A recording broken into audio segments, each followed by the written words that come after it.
Well, welcome to part 5 out of 6 of this 24-hour stream. We are almost there. I cannot wait.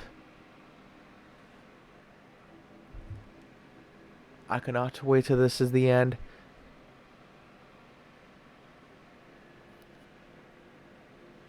Then after this, I'm going to probably pass out for the whole day. But let's get into Dishonored. A new game.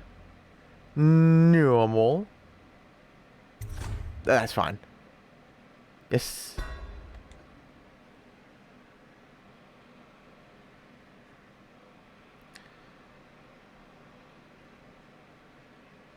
But we are close to the end.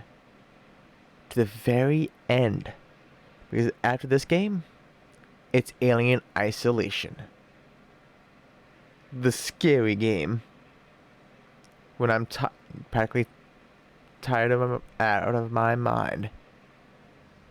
Corvo, if only there was someone else I trusted to send, so that you could remain near. But there is no one else. And the Spy Master was right to insist that I send you. The plague has taken so many, and we must find a cure.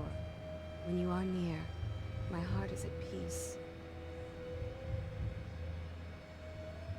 Emily and I will count the days until you return. Hurry home, and bring good news.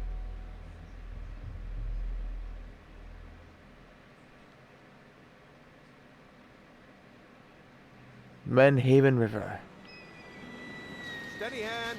That's it. Watch it. Cast off line. Casting off. We're away. Take us straight to Dunwall Tower. Lord Corvo has news for the Empress, and we've come a long way. A long way to bring bad news. The sailors say there's a curse on us. Black magic. Superstition. For all we know, there's a cure for the plague by now. Maybe. We live in strange times.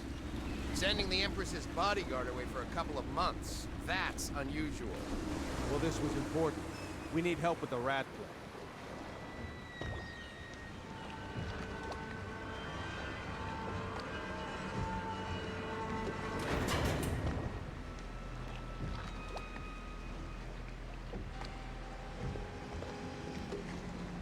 Ho there! We're going up.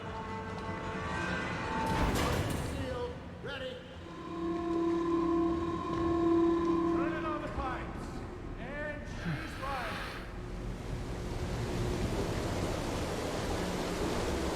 Home at last. Interesting how they made this. It's an interesting mechanic here. Ready pressure. It's like an elevator for boats. Shut it I love down. it. I love this game. Waiting for your news, Corvo.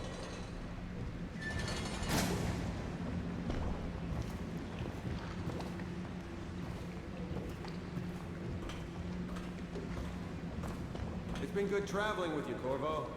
You know what to do now. Alright. Options. Audio. Subtitles. All speeches. Have you ever met my niece Callista? Pressure was too low. She's getting more beautiful every year. Just Hello, sir. changed everything. Let's go. Corvo, you're back! Will you tell me about your trip, please? Were there any whales? Wait! Let's play hide and seek first. I'll cover my eyes and you hide. You have time? Mother's busy talking to that nasty old spy master. Okay, go on. I'm sorry, Emily, but I have to go see your mother. Nah, okay, go on. Okay, here we go.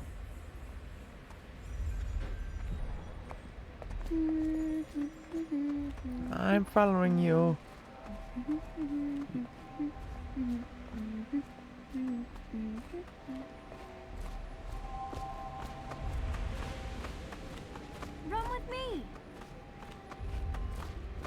Yes. Ooh. Let's see if you're still good at this. I'll hide my eyes and count, and at the end of the countdown, I'll try and find you. Okay, I'm going to count to 10. Find a place to hide. Yes, yes, yes. I remember all these buttons. 1, 2, I wonder if this place would work. 5, 6, 7, 8, 9, 10. Here I come. Will this work?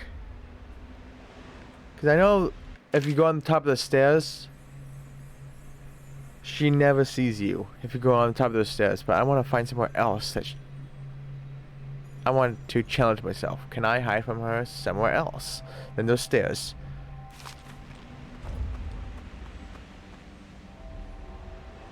I'll find you. I fail. I fail. Not Because here. if you see on the top of the stairs, she never finds you up there ever. But I want to try some. I am trying something new. Okay, you win. We should go now, so Mother can see you too. Seriously? Ugh. Okay. Well, you were I was gone, right Mother there. seemed very Ha ha sad. ha. I think she missed She you. just walks a little bit, farther. Did you see any monsters while traveling to the other isles? My nanny says the big ocean's full of them. But I think she only says that to scare me.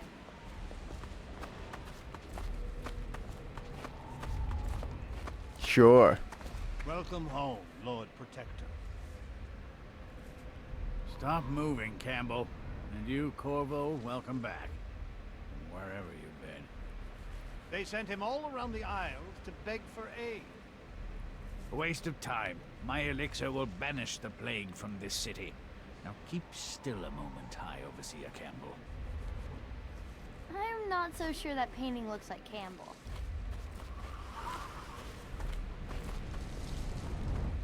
What are you Drink. doing? I need the bottle to draw the eye away from Campbell. I suppose I can paint him without the cider. Though in truth, he is always close to the stuff. She'll see you at once.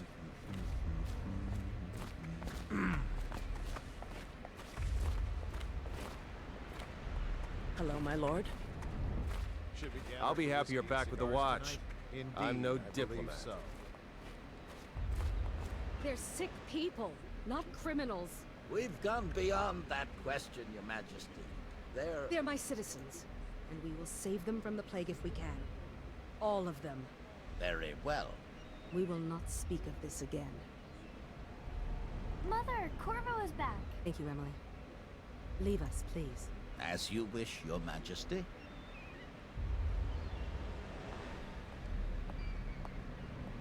Corvo. 2 days early. Full of surprises, as usual.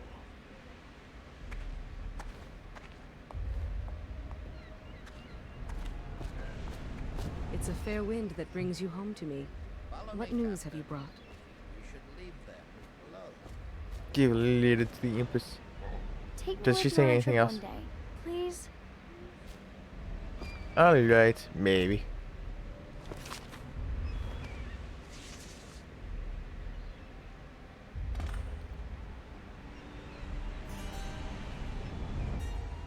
I hoped that one of the other cities had dealt with this before. Knew of some cure. This news is very bad. We're at the breaking point. Cowards. They're going to blockade us. They'll wait to see if the plague turns the city into a graveyard. Are you okay, Mother? You seem sad. Yes, don't worry, darling. Mother is fine. Wait, where are the guards? Who sent them away? Mother, look! What are they doing on the rooftop? What? Emily, come here! Press R to attack. With your right hand, attack with your left. Da-da-da. Emily, get behind me! Look out! Another one! Where?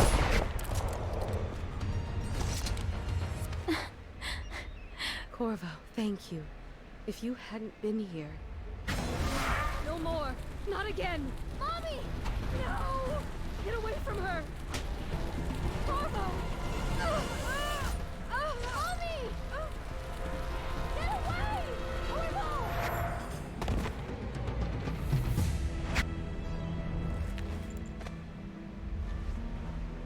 Corvo, it's all coming apart. Find Emily. Protect her.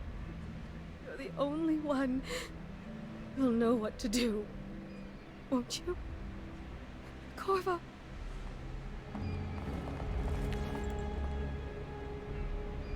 Ward us all. Look at what he's done. Yes, he's killed the Empress. What did you do with young Lady Emily, traitor? Her own bodyguard. Ironic. I'll see you beheaded for this, Corvo. Take him.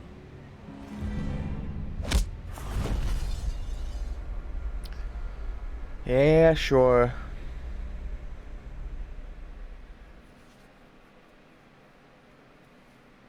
Yeah, how would I do anything with that? Like, where would he stick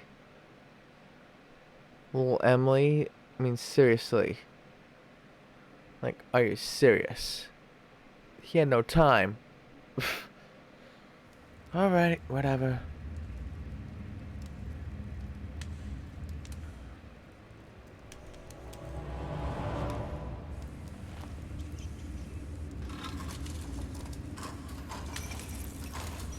This is your final chance, Corvo. Sign the confession, and let me give you the rights to put your spirit at ease.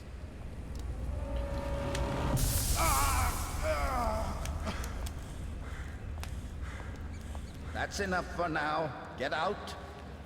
Let's give the man some time to think. Corvo, the Empress is dead.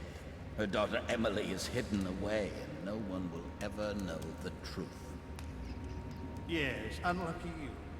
Tomorrow you'll be executed, but it's for a good cause. This country needs strong leadership now, someone to guide the weak. And that's where we come in. There was nothing personal in this, even though you almost sank our plans. But it turned out well.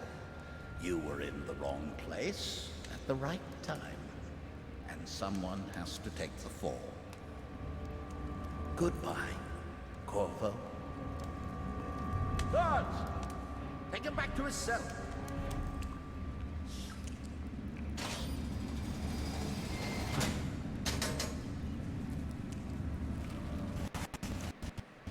You should eat, Corvo. Meal comes from a friend.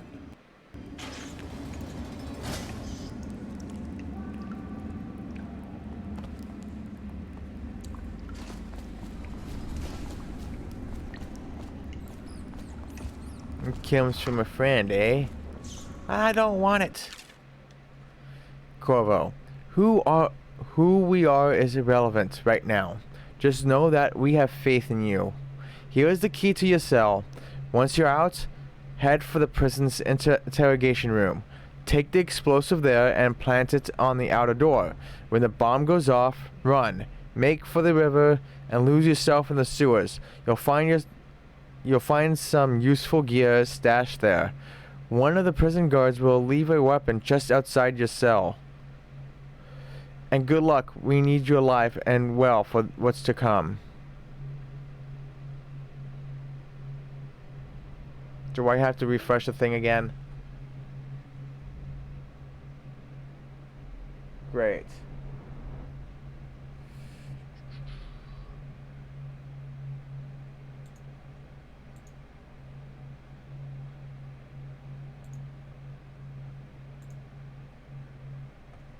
I am so sorry about that. But how about this? It won't really scare me, but it's something.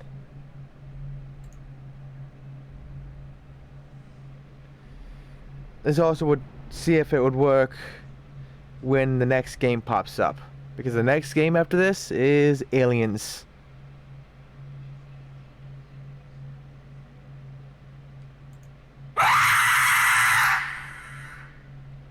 Now it works. Now it works. There you go. Well, it's probably obviously that. Yeah, Aliens Isolation. Have you ever heard of that game? It's a horror game, and you cannot shoot any weapons. The only thing that you can do is hide from the alien. You played it? Yeah. I'm going to be playing that next, and that's going to be closing out the 24-hour stream, is that game. And good luck, we need your life for what's to come, a friend. Picking up the key. Any chance you'll share your food with me tonight? Please, not now. So yeah, that's going to be fun. How come so many people are coming to the execution tomorrow? It's on account of Corvo, the one who killed the Empress and abducted her daughter, Emily. So it's an occasion. Right. A social event for the high and mighty. Come see the noble Lord Protector get his head chopped off. As bad as us betting on the dogfights. Attention. With a sword in hand, assassinate an unaware enemy by pressing R2, or approach an unaware enemy from behind and hold R1 to perform a non-lethal takedown. Using stealth and the non-lethal approach has benefits. Fewer rats and reapers, some people react favorably, and the final outcome is not as dark. Solitary wing is Yep, I remember that. to maintenance crews, unless accompanied by an officer of the watch. Escort through the solitary wing must be scheduled in advance, with 1 week's notice.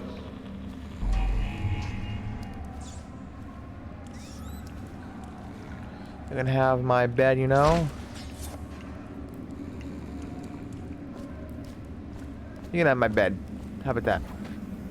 Did you hear Morris? It's a lovely bed. Overseers for some black magic nonsense? You're such a So what did you think of that game? No, stupid goddamn.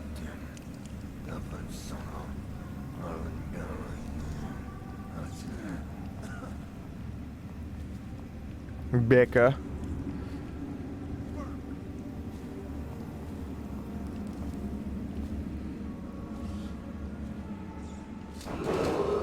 Attention. Tomorrow's execution will be restricted to the personnel assigned to the event and approved dignitaries only. As a while ago, you don't remember? Oh, okay. Two unconscious people in the bed together. It's just ridiculous. And do these people not question what happened to the other guards? It's like, okay, Bunch of crap. this is normal. Yep, this is normal.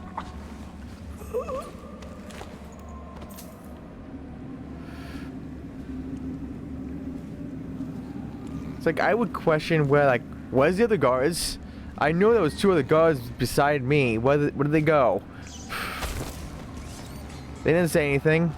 Hey, look, they're all in the bed. Enjoy your time in here, boys. Bye-bye. Attention. The solitary wing is off limits to maintenance crews, unless accompanied by an officer of the watch. Escort through the solitary wing must be scheduled in advance. With 1 week's notice.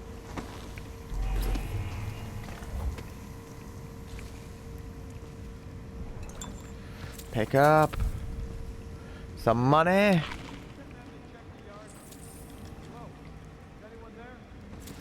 But have you ever played this game before, Becca? How about this one?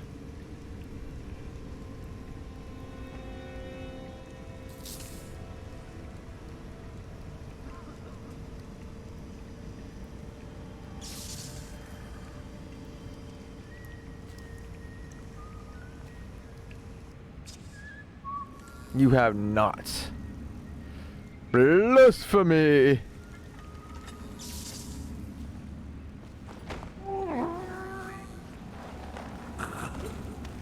It's a very good game. Attention. If you like stealth, that is. Will be restricted to the personnel assigned to the event and approved dignitaries only. But it is a very good game.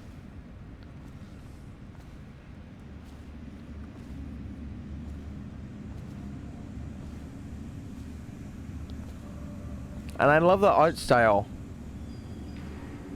Christoph, Gavin. Hello, Christoph, Gavin. How are you? And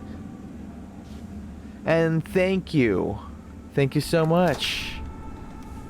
But how you doing?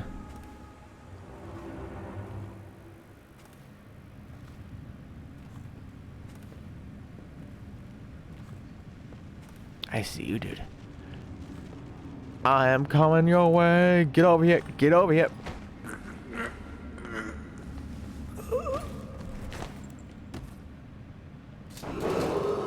Attention. The solitary wing is off limits to maintenance crews. You go to sleep. Unless accompanied by an officer of the watch. Escort through the solitary wing must be scheduled in advance with 1 week's notice. You ain't bad. Arm hurts though. Sad's first dose of COVID vaccine was today. Oh, you got the first dose of the vaccine. Well, I hope the arm isn't hurting too bad. And I hope it goes away quickly. Because having pains just suck. But I hope it goes away soon.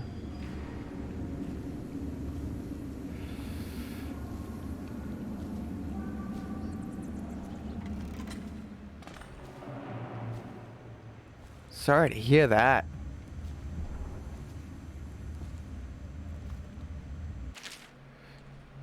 Duty officer report Corvo's interrogation. Corvo Atano, formerly the Royal Protector, will be brought in for interrogation. This is of utmost importance. The Lord Regent and High Overseer Campbell will conduct the questioning themselves. Follow their orders without hesitation and keep the torture under control. If Corvo dies in his hands, instead of getting the public execution the Lord Regent wants, it'll be your head that rolls next. Your first dose, mate. You tired for days. Oof. Yikes. What's this? Corvo's unconscious again. Though he's taken more punishment than the 2 men we brought in for interrogation. When he wakes, we'll start again. Having him sign the confession for her murder isn't critical, but it might be useful to us later. The assassination of an empress is not a trivial matter.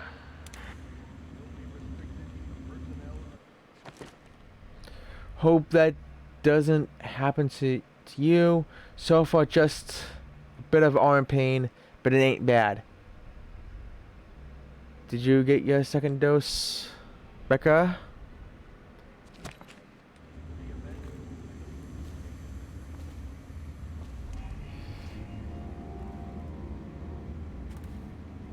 Over a month ago. Oh.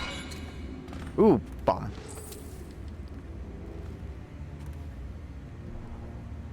The Trials of Aptitude. Except from a book on the esoteric practices of the Abbey. Once a child shows the proper inclination, he is marked. Overseers are assigned to study the subject surreptitiously in order to determine whether this inclination is supported by cosmological conditions and other signs, ongoing throughout the year. At the end of the cycle, those befitting further testing are removed from their homes some hours before dawn and must begin the march to an outpost outside the city. There, the children undergo ritual preparation and evaluation until the last night of the month of rain, when they make a pilgrimage to Whitecliff. During an elaborate ceremony, It is determined which of the children will become overseers and which must be put down. Over a month ago, that made your arm hurt for a couple of weeks. Yikes. I am so sorry to hear that. Having any sort of pain just sucks. But at least what the end result will be is that you can't get COVID. So there is an ending benefactor to the whole thing.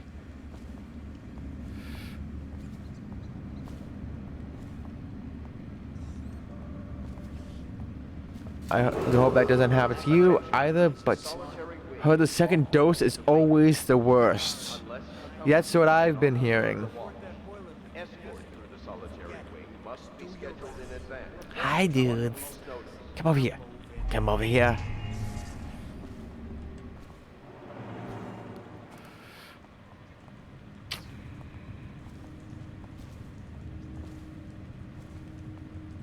No one can see me. I'm in the dark. Owe me a drink. Please, not now.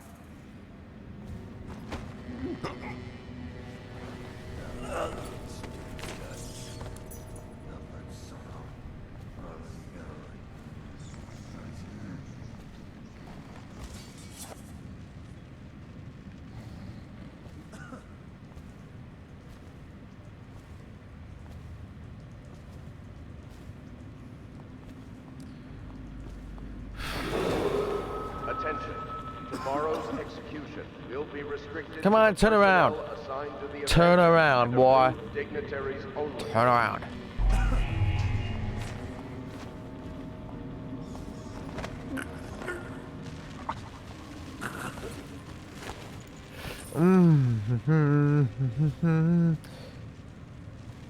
This is... Thank you. Wasn't there one more guy? Wasn't there 3 people in here, if I remember right? I thought there was 3 people in here. Maybe I was wrong?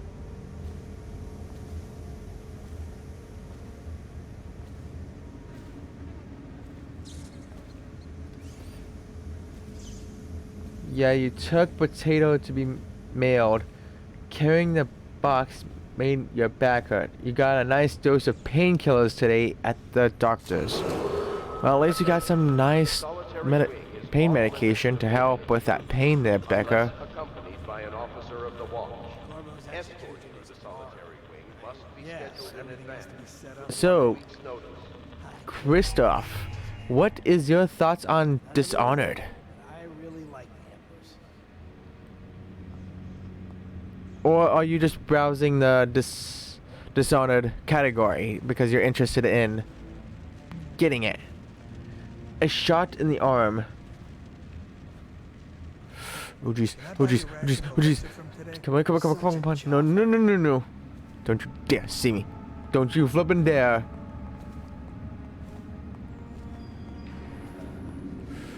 Nope. No one can see me. I'm invisible.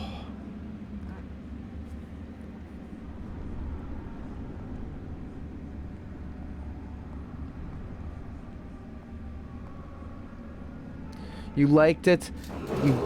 You browse achievement hunting usually since you like hunting for achievements. You haven't done the DLC, but you like the game since stealth is pretty fun. Oh, it is pretty fun. Except one of the trophies / achievements is to tell you to go in high chaos mode.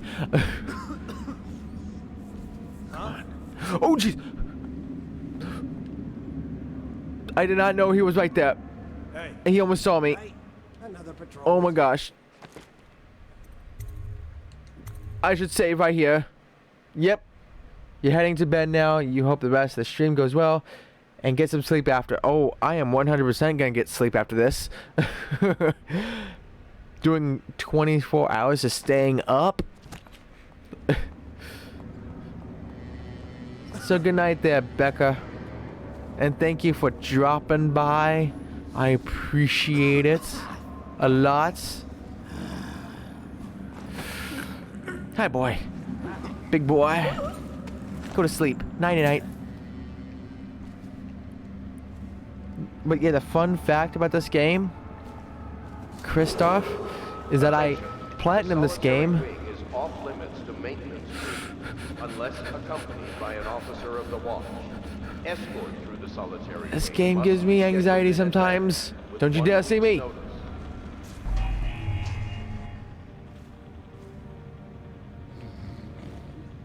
Since there's no one else here, you can just, be here. Lay down on the stairs. But back to what I was saying.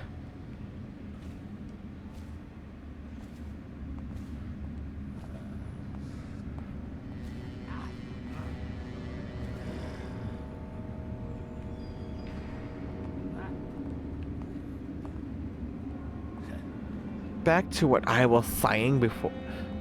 Hi, dude. I platinumed this game 5 times. And I'm pretty much going after the trophies again. I love this game. Attention. Tomorrow's execution will be restricted to the personnel assigned to the event and approved dignitaries only. Hold a keyhole.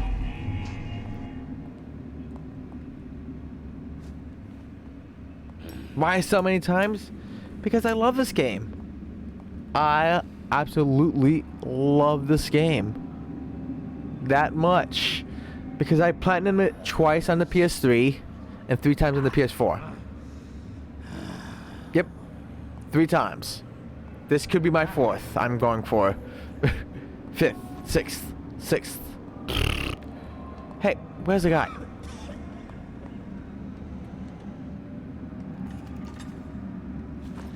Hi, boy. Peekaboo. Attention. The So I solitary love the wing art is style off of this limits to game. maintenance crews, It's unless accompanied by an officer of the quite watch. unique.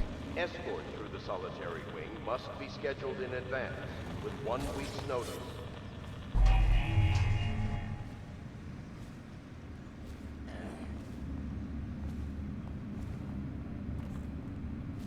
So did you ever get all the achievements for this game at all?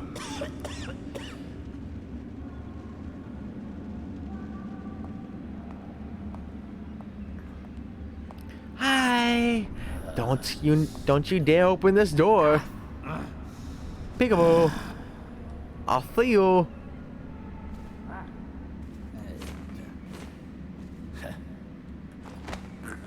Hi.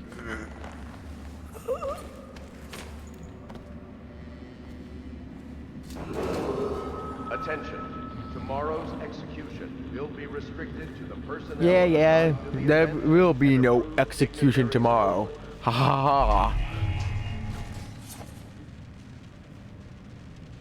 I can't blame you. You platinum Dark Souls a number of times because you like it. How many times? And you only ever got all achievements for this, the base game of this, never DLC. I never got the DLC trophies either. I always like platinum because the DLC does not count towards the platinum. It's always the base game trophies. And on the PS3, I never bought the DLC for it, so I was never able Attention. to, The you know, solitary wing is off limits get to all the maintenance trophies for that. unless accompanied by an And I was officer of going the watch. for the trophies Escort for through the solitary wing must be scheduled the in DLC advance with 1 week's notice. several times, but I don't really like those challenge runs thing that they have. I don't like it. I don't like it one bit.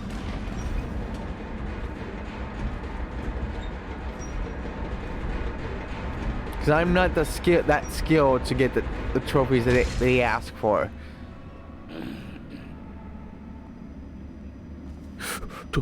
Don't you flippin' dare. The challenges are, yeah, definitely. There's another platinum I got recently, and it was BioShock, the remastered. But I spoofed that game. What I mean by spoofed is that I was able to start the game on the highest difficulty, but because the game was glitched with it and all, I was able to lower the difficulty rating down to the easiest difficulty. And right before I go to the final boss, I would put it back up to the highest difficulty possible.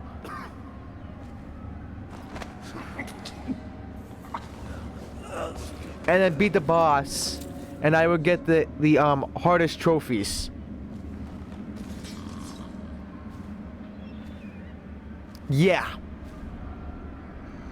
I spoofed it. Cause I cannot stand. No, I love BioShock. I absolutely love BioShock. So it's not because I did not like it that I spoofed it. It's because the trophies that they asked me to do was to play on the hardest difficulty, Survivor, and disable Vita chambers. Meaning I cannot die. And I completely suck at that type of difficulty rating that I will 100% die, especially because of the big daddies will just kill me in like 2 shots, and I'm not that good. I will be honest with you, I am not that good at games. I am at least in the average. I can do normal just fine. If it said normal and disable Vita chambers, the respawn things, I can do it. But Survivor, I can't do that difficulty. I know I can't. I know I can't. Because I was getting my ass handed to me by those big daddies on normal. And that was normal.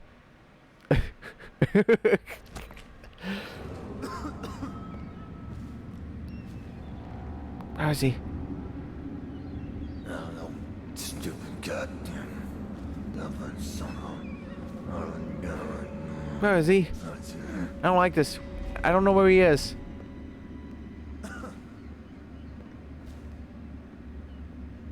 You draw. It can be very hard. Said, glad you got it done. At least you enjoy it quite a lot. Yeah. Like the other game I did, and that I could not spoof, was Uncharted. Uncharted 1. Platinum, where I had to play on crushing difficulty.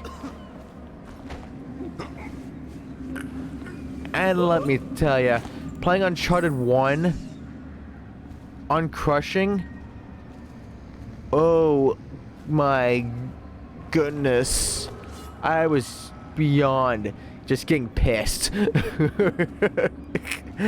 Because I was just getting my ass handed to me on a silver platter. And I ain't kidding. It's like 1 or 2 shots just killed you.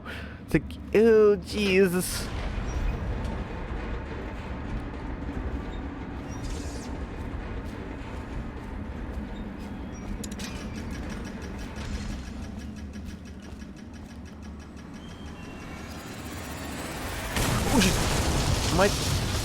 I was too close.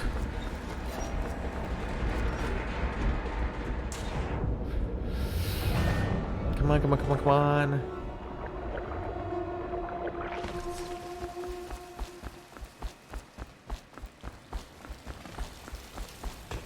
Come on, come on, come on. Come on, Corvo, you can do this. Yes, go to the sewers.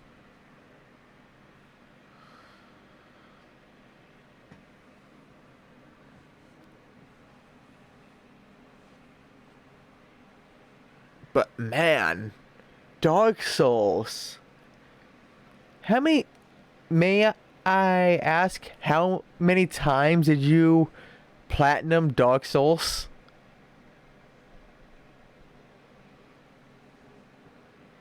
Uncharted 1, you found a lot harder than the others. Since the game was made a while ago, so the enemies felt way more cheaty.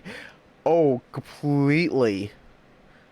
Like, sometimes I was wondering where the enemies were spawning from sometimes. Like they would spawn out of the blue, like, where the hell did you guys come from? There's, like, no way that you could have spawned there.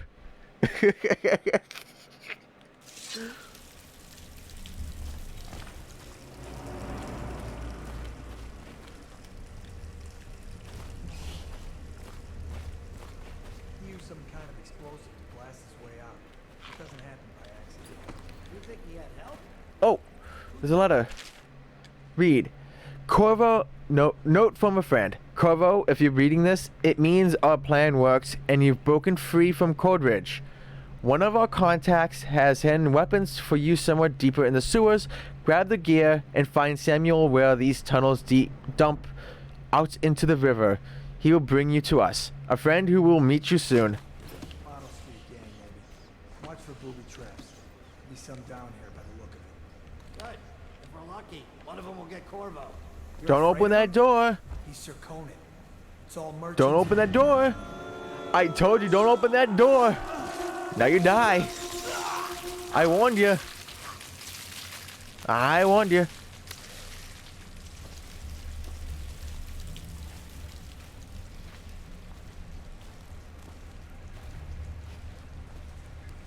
But yeah, I am curious how many...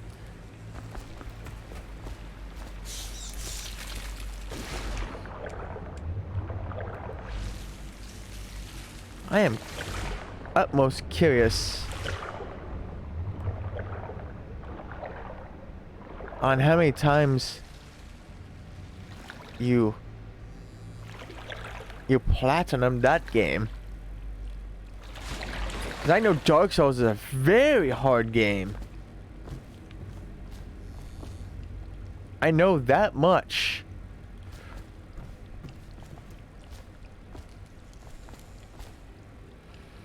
Damien's journal. Amanda and I only had enough coin to buy half the elixir we needed. Even that's all gone now, and there's nothing to do but wait. We're very sick, and there's no place above to hide from the city watch. They're breaking into houses all over our district, so we'll stay here and share the last hours together. Our fire will keep the rats away, but they'll inherit the city. Damien. Oh man.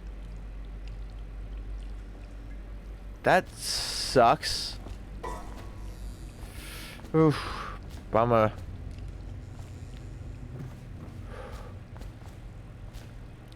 It was around 4 to 5, a mix of consoles and PC/remaster versions.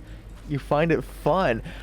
Well, if you did it that many times, just like I platinumed this game 5 times, you had to have fun. Because you won't spend that much time 100%ing a game if you did not love it. Absolutely, you won't spend that much time at all. You won't. And if you do, that's just, whew, that'd be nuts. Is there anything over here? Nope.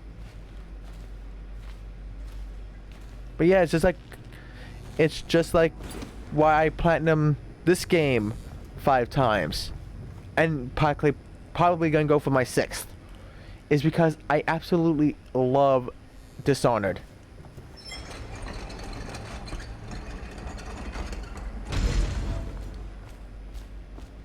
I love the story that they went with it.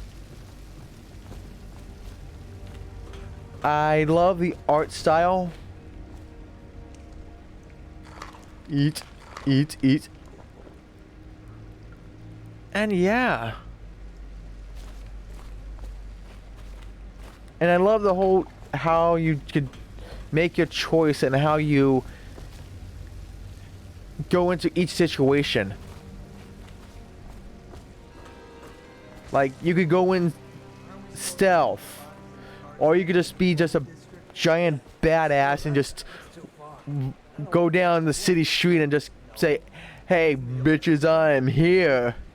Come get me." Like, you choose how you play this game, and that's also what I love.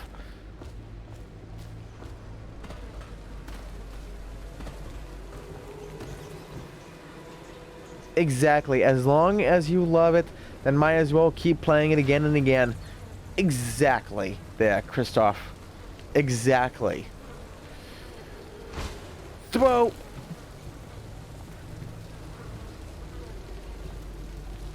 Hey.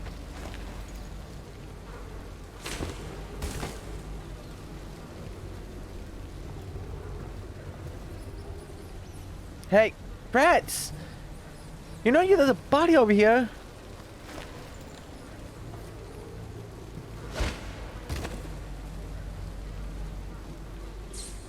Family.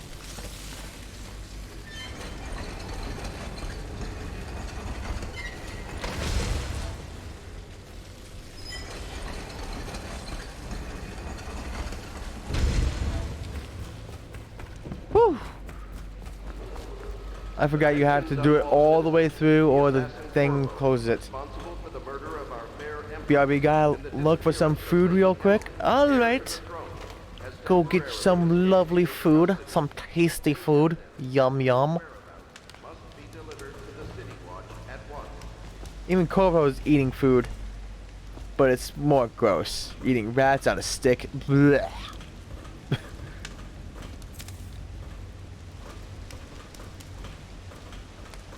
Come on. Come on.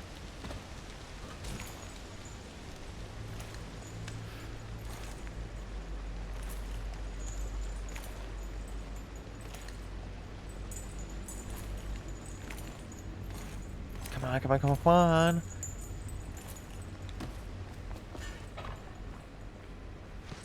Copper wire. Nice.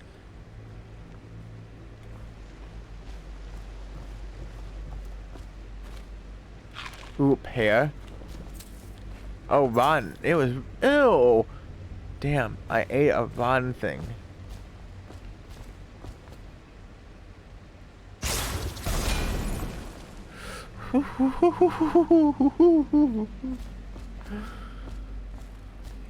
That almost got me.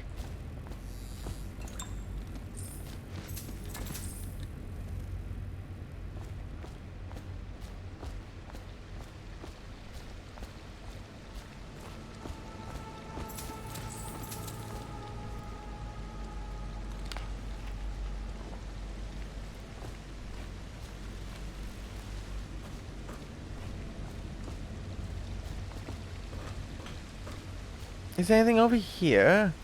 No. Maybe? Nope. Absolutely nothing over here. So go this way then. Gotta go where I belong. Which is this way.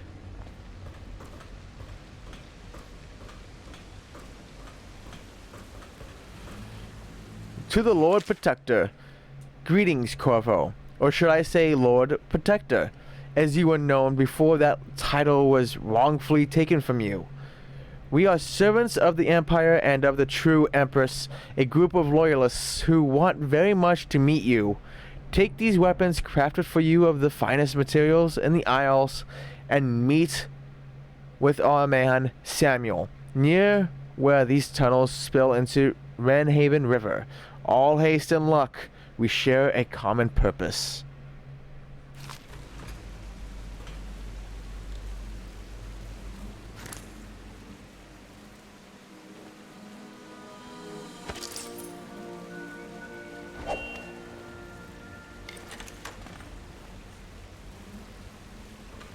Yeah, I don't need to.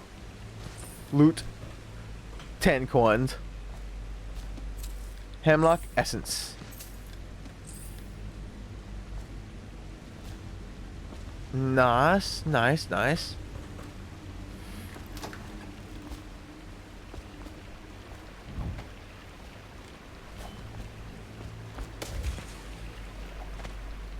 Woo-hoo-hoo-hoo.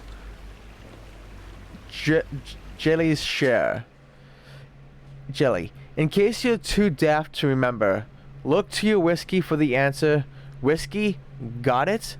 If you want your share, you're sorted out. If not, I'll come back for it next month.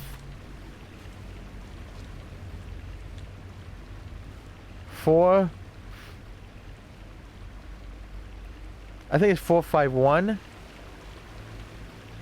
If I'm right. 4, 5.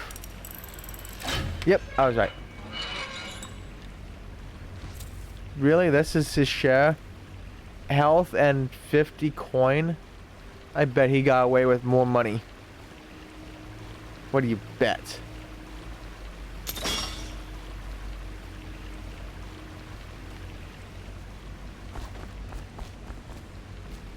Is anything over here of importance? No.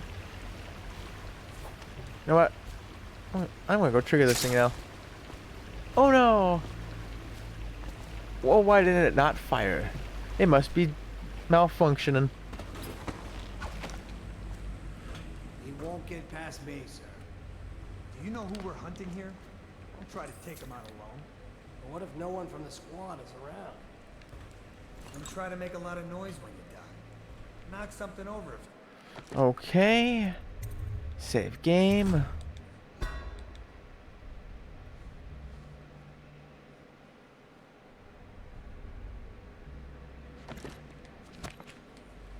Bastard.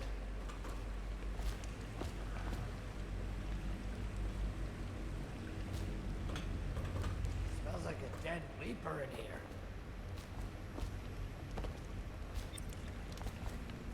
What the?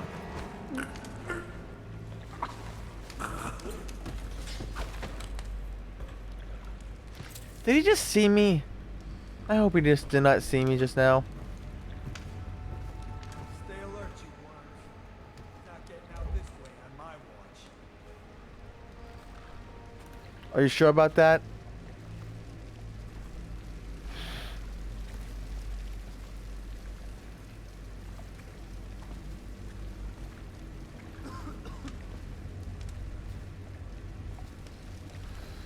No.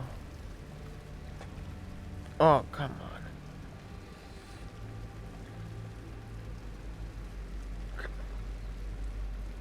Gotta grab my pail of supply. Nasty furry Bill.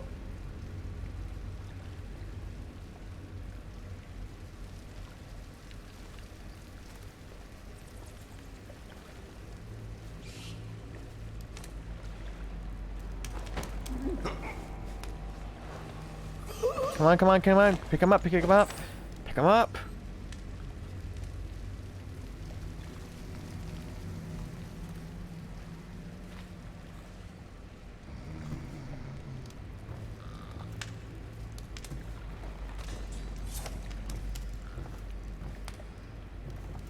Now I just gotta hope I did not get spotted.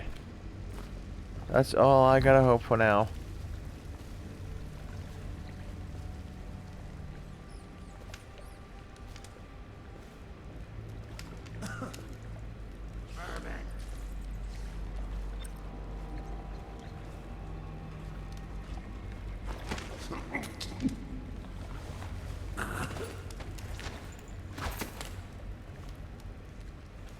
If there's anyone over there, please don't come over here. Thank you very much. I'll put you over with your friends. How about that, buddy boy? I think your friends would love your company. See? They love your company already. Ooh. Food. Rat skewer. Ew.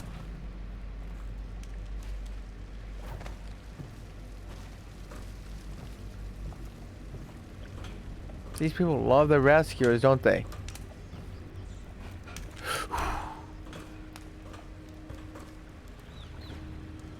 Whew, whew, whew, whew.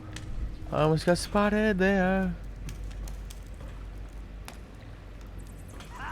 You little bastard.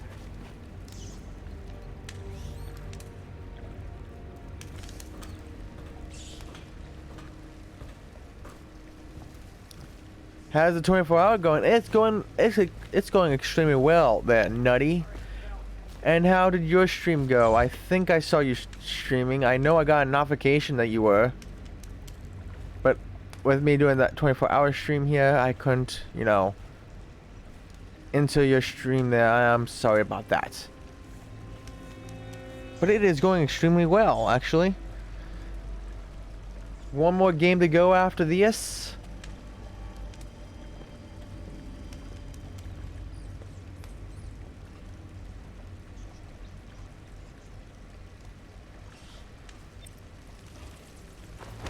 Hi.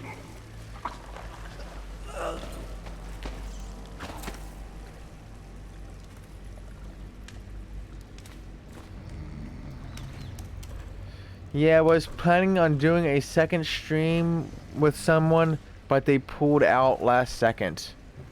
Oh, I'm sorry to hear that, Nutty. I'm sorry to hear that.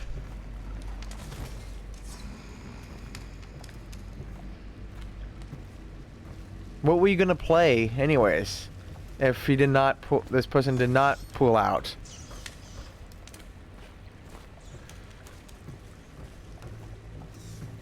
If you don't mind me asking.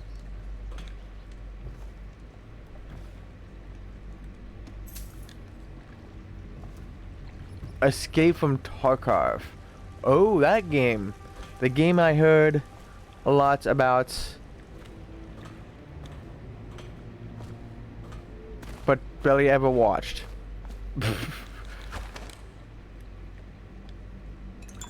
Pick money, money, money. Sorry, dude. I feel sorry for how you died. So what did you play instead, or did you not do a stream at all? For the second stream. What games? The games I played. The games I played today was I started. Okay, this is what I played.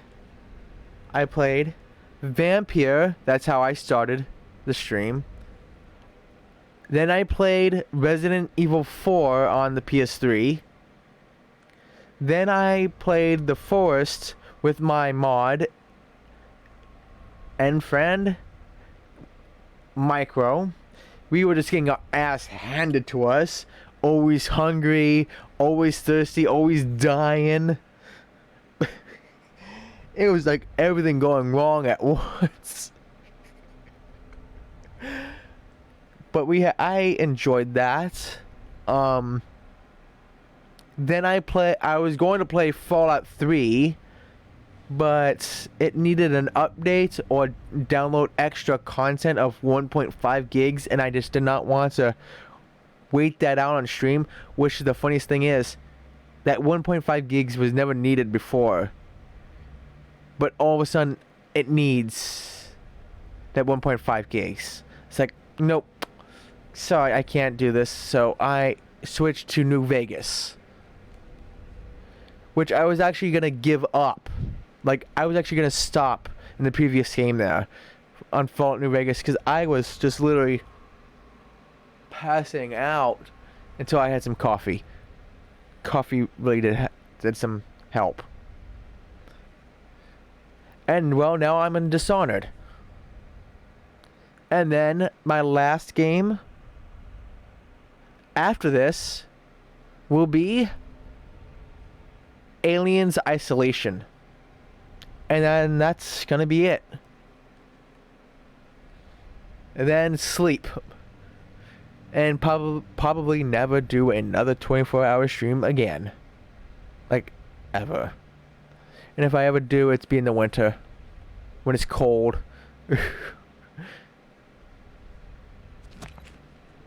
But yeah. Attention Dunwall. The assassin Corvo, responsible for And you just didn't do the second stream, but your first stream, you finished Batman and started GTA San Andreas. Oh, nice. Nice, nice, nice. But again, sorry I couldn't come to that stream. I wanted to. I saw the notification and like, dang it, I'm streaming this 24-hour and I can't. Samuel, and I work for some good people who You know. want very much to meet you. Well, they said you'd come out here. I can still hardly believe it. I'll take you to meet them. Just down the river from here. All right, old man, let's go. That's how you meet your elders. All right, old man, let's go.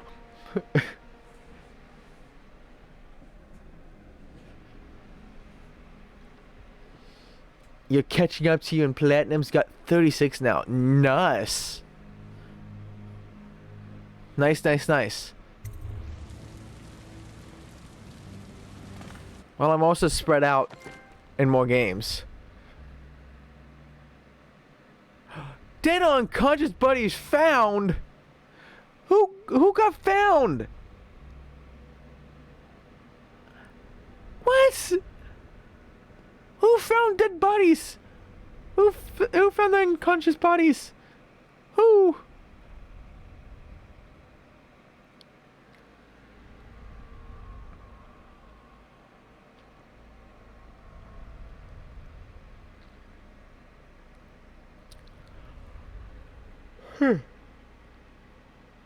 Alright, there it goes. Dang it!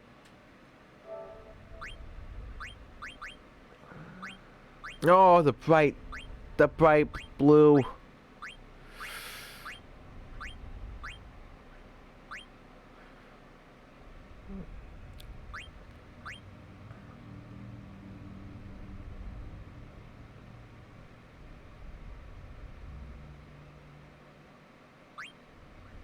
After escaping Cold Prison, completed mission.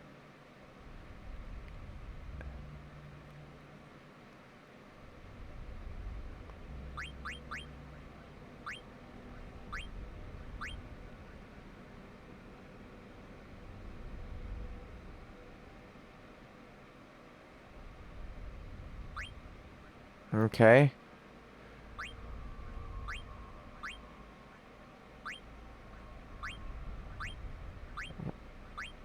So wait, you...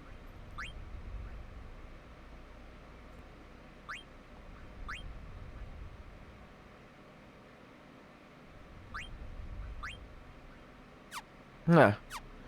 So I can... So they can be found. I just can't... Okay. Then I don't care that they found those unconscious bodies. Moving on. Yeah, San Andreas is gonna take a bit for you. I bet. Then you join the Order 1886.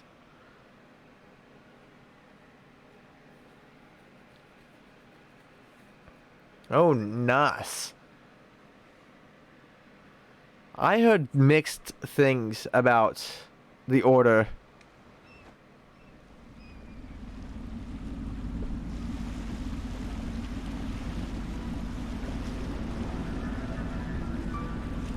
This is the Hound Pit's pub. Closed for business. Half the district marked off as dead from the plague. We're right under the Lord Regent's nose, and he don't know a thing.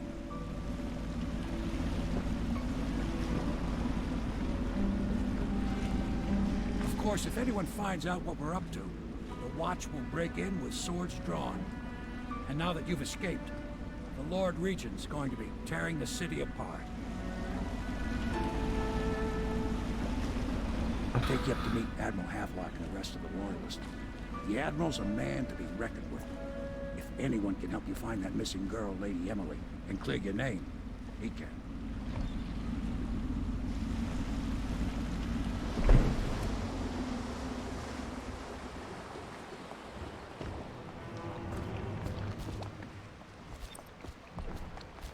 Mission clues updated.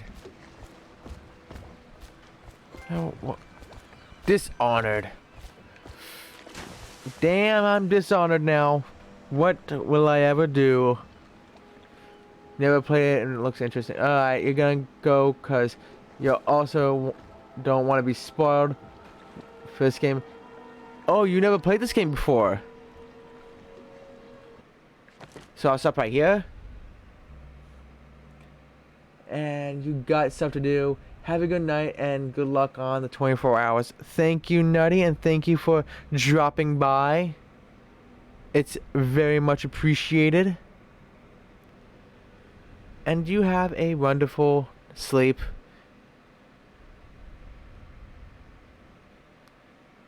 And yeah.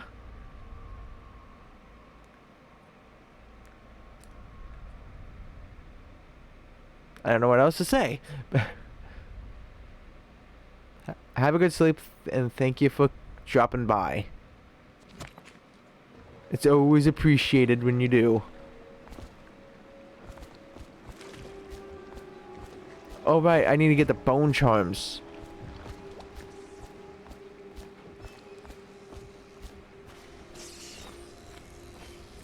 I expect they're hard at work in there. Best join them.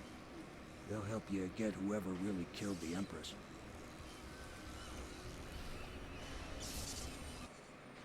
I'll make sure that you're not here for you. I don't spoil anything for this. If you're typing anything, just in case. Just in case.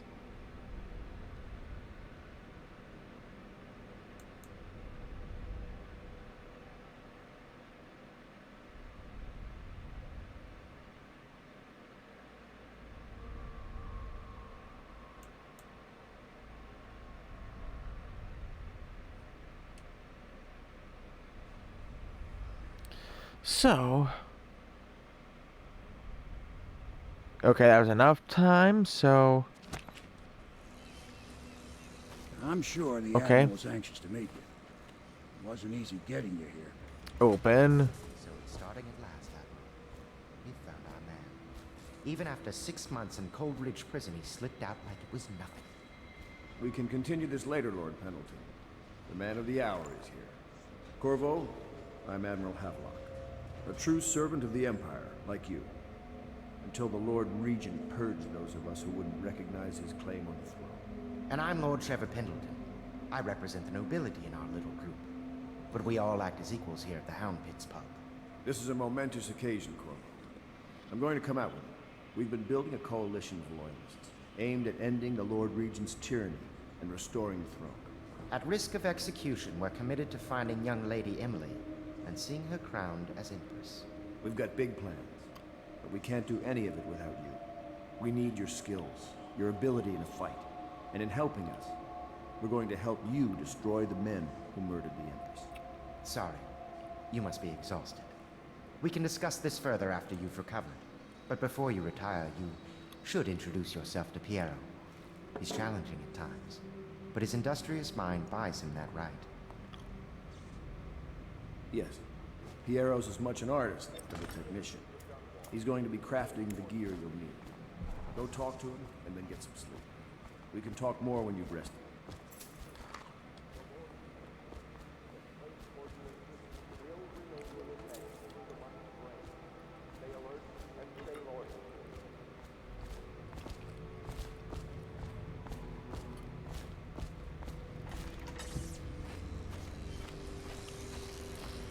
Hey.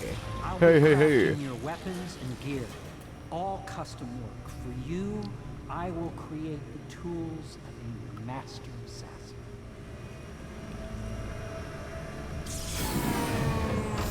No! This cannot happen now. The tank of whale oil's run out. Will you get a new tank from upstairs, please, while I hold this in place? Be careful. The oil's unstable. When it explodes, there's a terrible mess. Okay. 75 coins. Sweet. A second solution. Except from a series of newspaper articles from prominent natural philosophers by Piero Joplin. It is through no fault of my own that the average citizen has expressed a preference for Sokolov's elixir over my own formula, sold as Piero's remedy, a name I did not choose if you must know the truth. The public has spoken its usual message of idiocy, spending the coin as a means of selecting Sokolov's formula over mine, which I believe to be equal if not superior. Much has been made over the popularity of these concoctions as a means of resisting this remarkable new plague. I say remarkable because this strain works with an efficiency we have not seen in the history of the Empire. This plague, now making its way through the city of Dunwall, is unrivaled in its effectiveness. I have studied it within the blood of those so afflicted, and it is nearly perfect, elegant in fact. And while it is true that Piero's remedy and Sokolov's elixir are known to protect the body against the plague equally, my own has properties not fully understood which relate to the mind itself and the spirit, and it is in this way that my formula wins out. Here is where one should pay attention to this contest, for you see, Sokolov's elixir, with its emphasis on the brute animal body, is a crass goo better suited for livestock. The subtle and secret variants in the key ingredients making up Piero's remedy ensure that it works on the higher functions that separate humankind from the mindless blue-jawed hagfish swimming in the Menhaven River. Whew. Piero's request is denied. Piero, no, I will not sign off on these purchases. A bag of powdered crystal? Tyvian ore? What's wrong with the metals in crystal? King Sparrow feathers.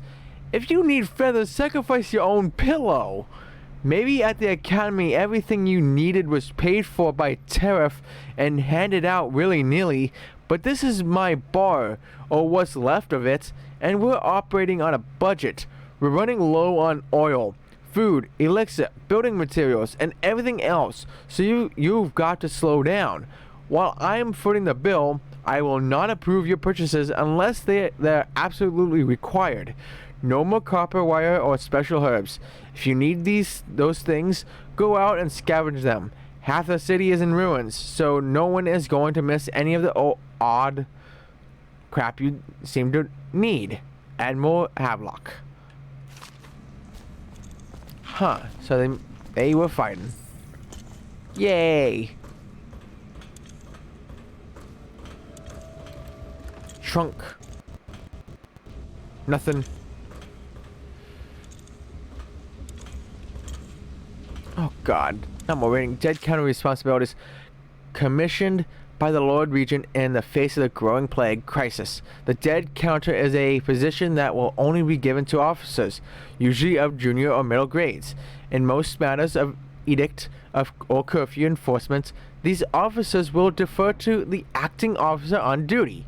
However, any dead counter will have command in situations related to the plague and the handling of the dead, including those with late-stage plague symptoms called weepers in common parlance. Starting in the month of rain, interested officers may apply for the test, and if accepted for the 2-week training tour, pay will be administered in coin and rations of elixir at 1.5 normal pay grade. I don't know if that sounds good or bad. I don't know. Whale vivisection. Remarkably, each specimen I had the pleasure of studying during the voyage possessed some minor variance in physiology. On the second leg of the trip, east of Tyvia, the crew hauled aboard a female, some 42 feet in length. I estimate she weighed 35 tons, and the ship sat low, rocking side to side through the night with a thrashing. By candlelight, I took her apart, sketching and taking notes. Against her bellowing, I cut into the mass of tentacles around her mouth. Within I found row upon row of teeth and a baleen running along the upper jaw. Through this broom-like structure, I assume she filtered food from the water that was too small to be chewed. Whale oil processing. Out at sea, they secure the beast with hooks, with lines cast from the main ship and from several smaller boats. Boys, I'm not gonna try to say it anymore. Keep the whale from diving deep. Once it's caught, a larger hook is driven through the tail, which is used to hoist the creature up through the chute. They moan and bellow for some time as the men get them onto the deck, then lift them into the scaffolding of it overhead. The ship adjusts its prow and returns to port in Dunwall, where the crew works on the great creature, slicing off the fattiest parts while it still lives. Oh, that's cruel. That is beyond cruel. Whale oil refilling station. Sokolov no longer has the upper hand with regard to supplies of whale oil. The good animal has paid for the installation of my own system, which will enable me to work in this place. The oil tank dispenser, when activated, will produce an empty vessel for filling. When the empty tank is held near the oil tank refill pump, the magnetic attractor should take the tank and lock it in the correct configuration. Using the lever will begin the refilling process.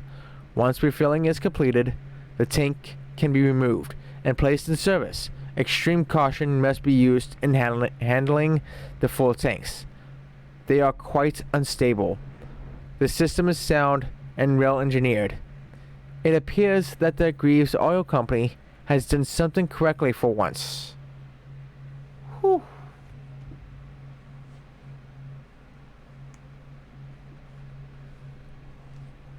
Goodness, a lot of reading. The Academy teaches that absurd idea that the energy in whale oil arises from the need to maintain life functions at extreme ocean depths. The pressure in the cold are too much to endure without it.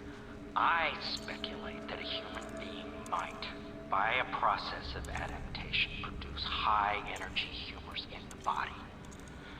I could build a tank that would slowly increase pressure on a subject over a long period of time, and then observe them for years if need be, to see if the formulation of energetic substance is developed. Surely the Empress would be able to furnish me with facilities subject to the necessary legal amnesty. Woo. Woo-wee. That is 3 out of 6 waters gone.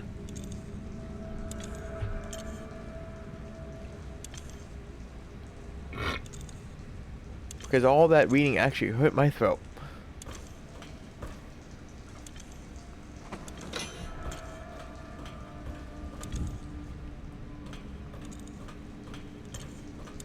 Perfect. Now plug it in. Perfect. Thank you, Cole. Here, see? The assassin's mask. You're a wanted man, so everyone in the city knows your face. But this mask, you're in terror. If you just hold still, fit must be precise. There. Can you see normally? Send the lens out of alignment. There. Better now? I could create more for you. Upgrades for your gear, weapons, munitions. But our situation here is desperate. Scavenge the city for valuables and I will resell them on the black market. That should give us the money to craft the things you need. Tell me what I can make for you. Let's have a look.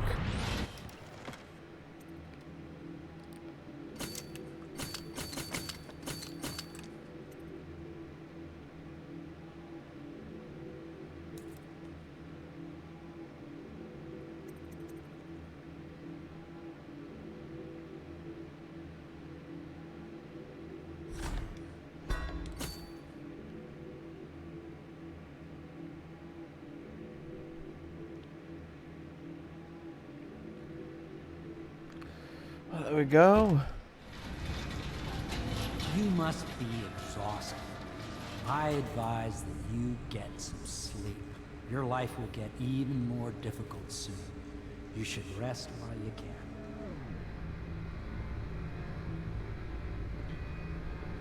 This guy gets me. This guy gets me. He reads me through the game. He knows I need sleep.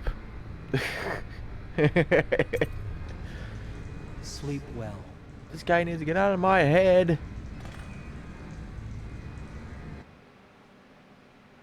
Somewhere else.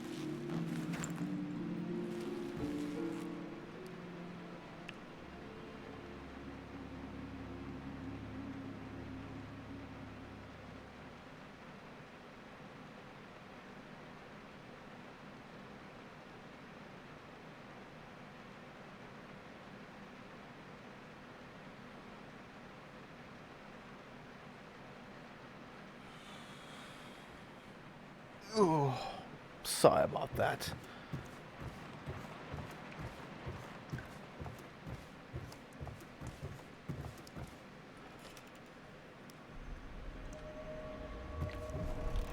I want to do this. I don't know why.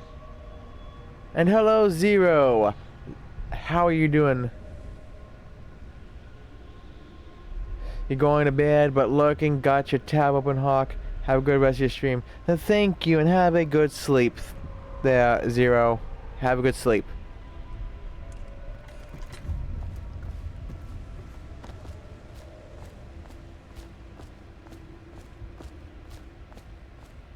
And thank you for the lurk.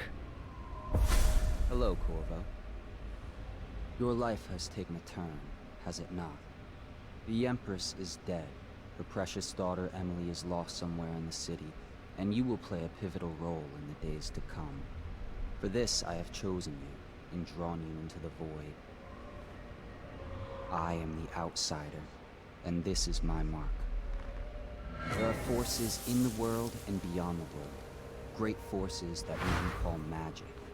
And now, these forces will serve your will. Use this newfound power. My gift to you. Come find me. Come find ya. Power blink. Yeah, I know all this.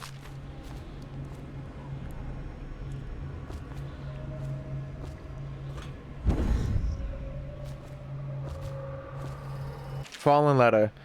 You cannot save her, you cannot save her, you cannot save her, you cannot save her, you blah blah, and yeah.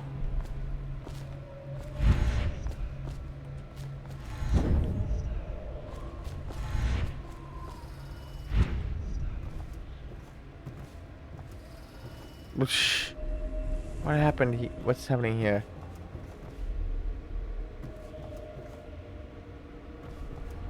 All right, the Pendletons. That's right. Alright, come on. I said pick this up.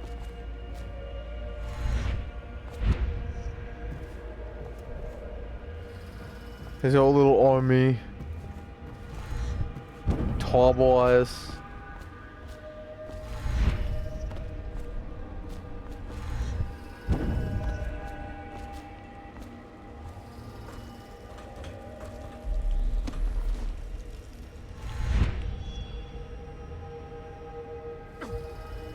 Did not expect that to happen, but okay.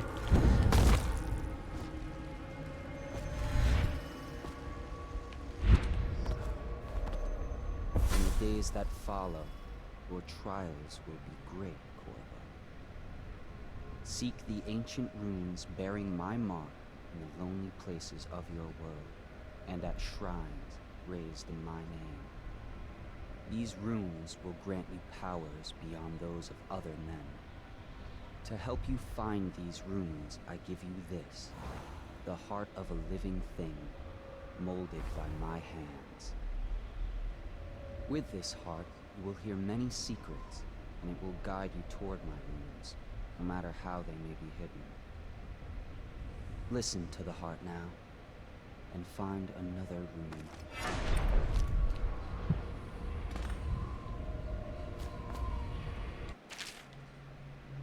Yeah, I know if the heart beats more faster, there's you're pointing the right direction, and the more it beats, the faster it beats.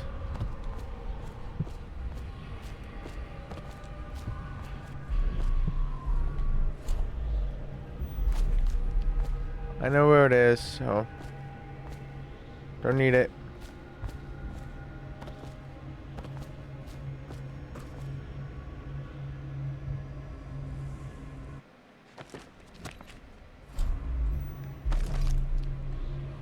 Yep.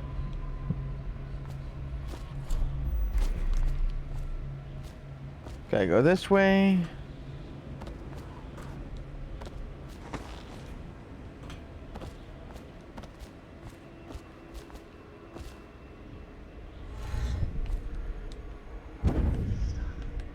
Damn it. Guess I remember making that jump before.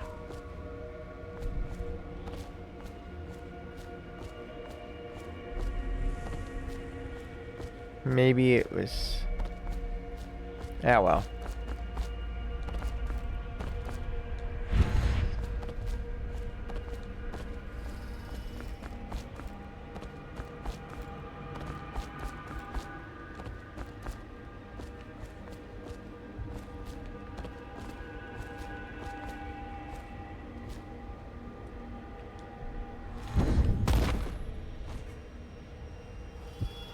There we go.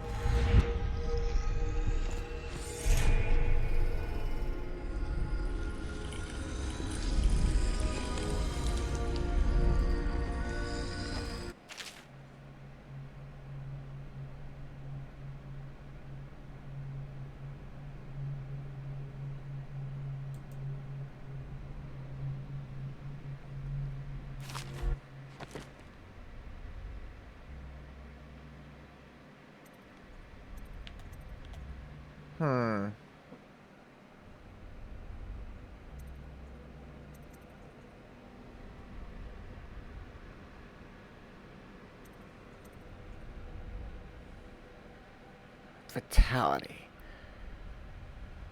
Health is increased.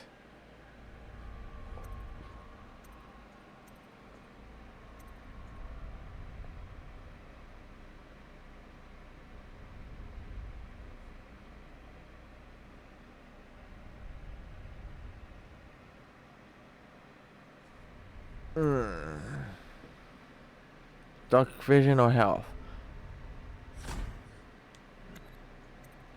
Maybe dark vision would be better for me.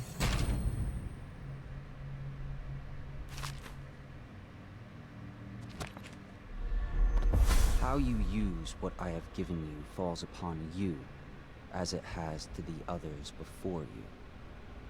And now I return you to your world, but know that I will be watching with great interest.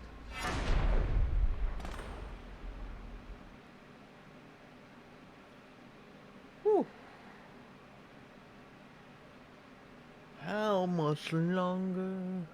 So 2 more hours of this game, and then it will be Alien Isolation. 2 hours and 13 minutes of this game. Then it's Aliens.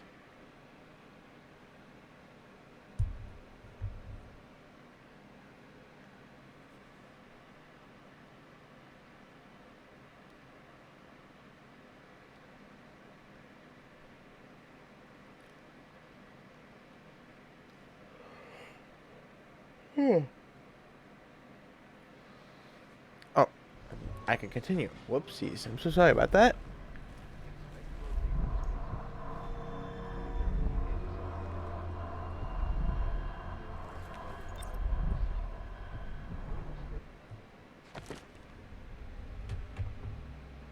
But I will be right back. I have to take another, bathroom break. So sit tight or stretch. I will be right back.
I have returned.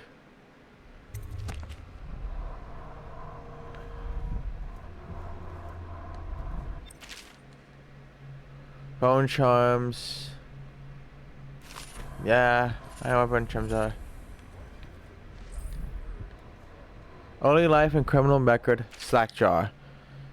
You want the chin rag on Slackjaw? What he was like when he was young? Before he got his name? Oh, he's got a cool head now, but it weren't always like that in the days before he was boss of the Bottle Street Gang. Time was young. Slackjaw wasn't such a reasonable man. Like most of us, he grew up on the streets, running with a pack of ragamuffins and avoiding the law, pinching whatever he needed. Dark-haired and dark-eyed, smoking a pipe by the age of 10. For them born into the brothels or coming from the orphanages, it was either the gangs or working with the mud larks. And no one wants that. Some got pressed into the Navy or put down in the mines, run by the Pendleton or Boyle families. As hard as it was on the streets, as hungry as we all got, at least we was free. By the time we weren't little uns anymore, Slackjaw was one to watch, usually calling the shots. When we took down a farmer's cart or sidewalk street vendor, he'd come up with the plan, give everyone some part to play and decide on the split. Most of us just went along, 'cause we learned fast that we made out better like that. More food, more coin. Plus, none of us wanted to deal with Slackjaw when he was in a rage. He worked on a couple of big jobs with Black Sally across town, and that was enough to get the attention of the other bosses. He wasn't just a street kid anymore. Now he was an up-and-comer, which meant trouble. Another guy who fancied himself as such was Mike the Fish, who was working his way up running the protection racket among the factory women. One fine evening, we're all taking in a bawdy show in the theater house. Mike the Fish and his lots are there in the cheap seats too, just down the aisle from us. Mike gets a wild idea. He wasn't big on planning, and throws a heavy ceramic spittoon at Slackjaw, hits him square in the face and breaks his jaw. We look to see if there's gonna be a blood brawl, but Slackjaw just points at the door and we all leave, with Mike laughing at our backs. Waking up the next day, without telling us why, Slackjaw motions for us all to follow. He still can't say a word, so we just come along. We come at the docks and Slackjaw actually pays coin for it, a heavy chain covered in hooks. It's for fishing in the deep, something you attach to a long line off the side of a ship. It's about 4 feet, made of thick links, and there are shark hooks coming off of it at different angles. Slackjaw's got that thing wrapped around his left arm, dangling at his side. Not sure how he knew where Mike the Fish was staying, but when we reached his girl's house, Slackjaw throws a bottle through the window, just like that. It's almost noon, there's a bunch of screaming inside, and Mike pokes his head out, looking wide-eyed and baffled. When he sees Slackjaw out on the street, a look comes over his face that still gives me the willies. Pure murder. Mike comes out the side door bellowing like a blood ox, holding a cleaver, heading straight for Slackjaw. When they come together in the street, Slackjaw spins and a shark hook bites deep into Mike's arm and shoulder. He screams, but Slackjaw holds onto the chain.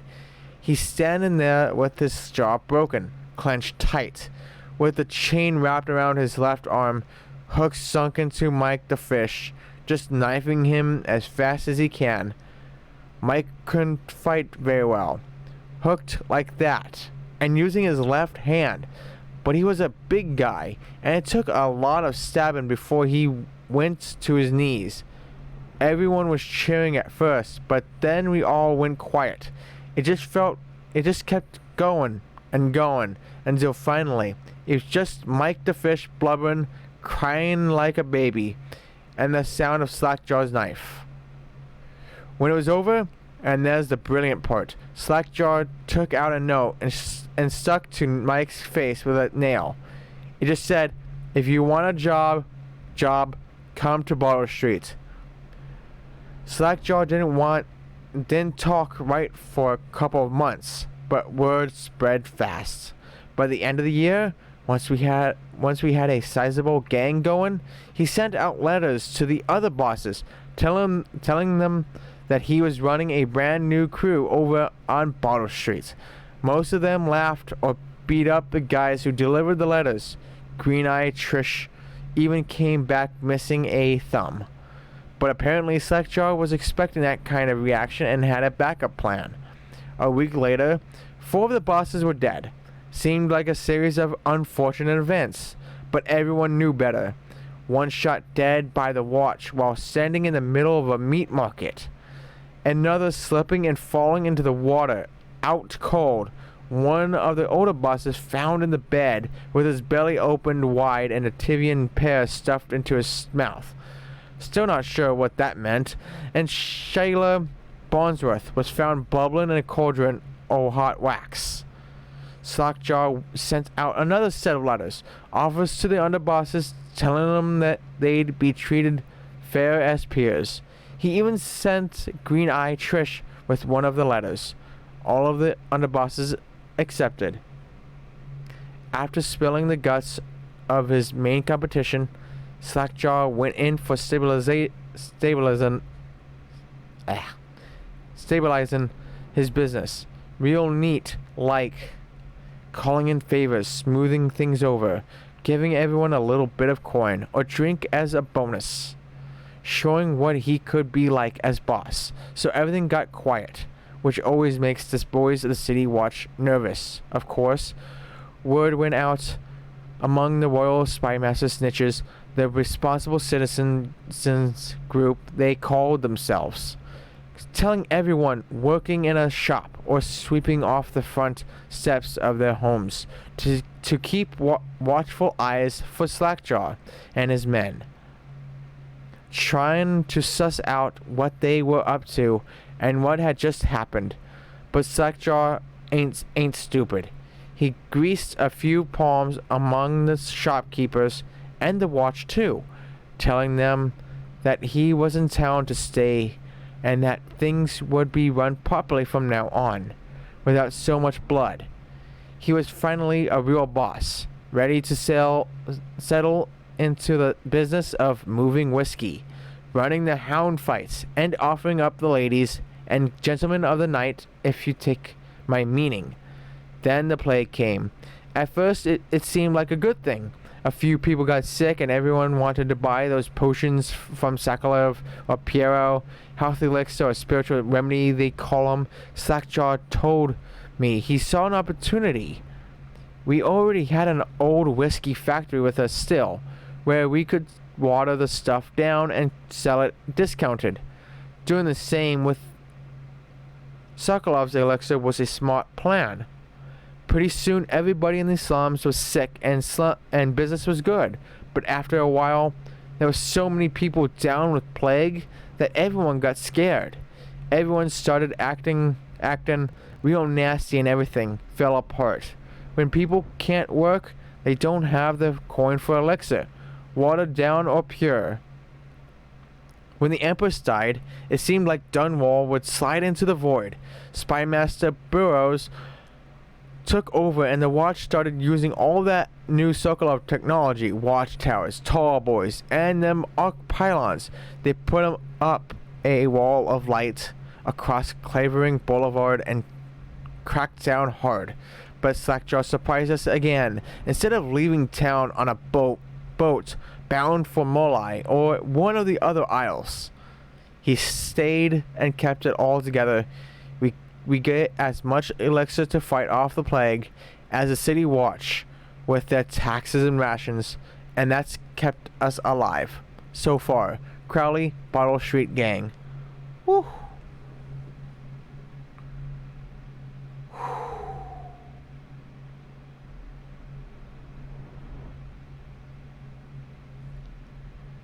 Jeez Louise.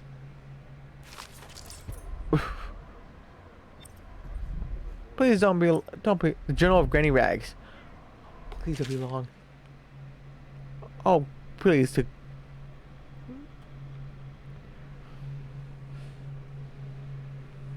Reading time. It's an essay. It's an essay. Of course I'll tell you, dearie. I won't keep any secrets from you in the end. All the dreary days of my life are like the windows of a house. From the kitchen, I can see out into the garden where the leaves and stalks are brown and bug-eaten. You can see a little lump of dirt where something was wrapped in a blanket and laid to rest along the rows of twisting vines.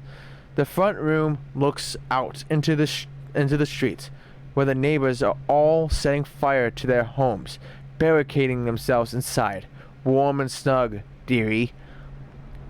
Don't forget about the bedroom, either. It sees into a dreary alley, where hooligans are playing a game with an old man. The first two are hitting him with sticks, and the girl with them is kicking at his dry old ribs.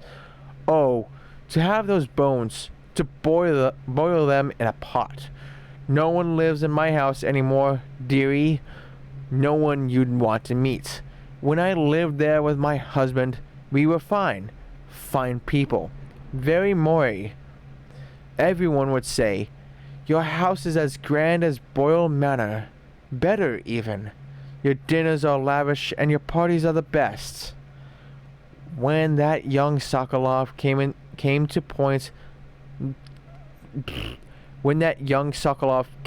to paint my portrait, I was nearly still in my prime. Radiant, he said. And he was just barely a man. So young. Painting all the best people across the land. Everyone wanted a portrait by his hand. All my friends. I was the only one, dearie, wet with his paint, glistening on the canvas for a pretty coin. But it wasn't all parties and paintings. My husband and I weren't always at home. No, we traveled together, he and I, to the far ends of the Isles, beyond even, all the way to the red cliffs of Pandigia, to dig in the rock and crawl through the caves, holding up candles and squinting at the walls. Many precious things we came upon, but none so precious as the boy with the black eyes, dearie. All those marks and bones, carved so deep and polished so bright. I brought the old bones home, hid them from my dear husband. Then I learned to boil them and carve them myself. They made such good presents, dearie. The little mute boy took them home. He loved them so. All the time he came back with new bones for me, holding them up so I could see it in his eyes. Even though his tongue was still, Granny, his eyes would say to me, carve these bones for me. Make me another present. And he went so far, all the way to Dunwall Tower. The royal headsman himself now. My little mute boy and his shiny sword. Better bones were what I needed, you see. Better bones to carve and polish, scrape and gleam. My dear old husband was always tired. I made him soap, and then he was sick. Better bones was all. For my little mute boy, carved in the name of this one with the black eyes. And after my husband was gone, given away as birthday gifts, I didn't want to live there anymore. So now I am old, and don't have many to give my presents to. It's sifting through the garbage for granny rags, and feeding the little birdies that gather at my feet. No one wants to have tea, dearie, especially those rude louts on Bottle Street. Slackjaw and his boys, always meddling with an old woman just trying to make her way. In the end, we'll be together with him, you and me in the dreary night, with stars above and below, and always the one with the black eyes, dearie. Oh, goodness. Whew. This reading. A lot of reading.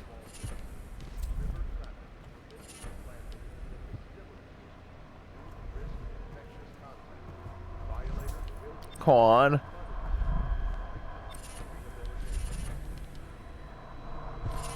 Jeez. How much more? Oculist. Nals. Rumors and sightings dared. Oh no. Please no. No more reading. No more long reading. Oh, goodness gracious.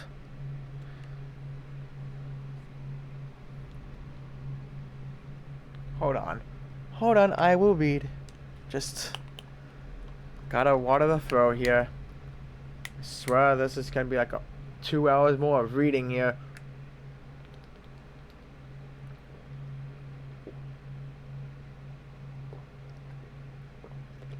Woo!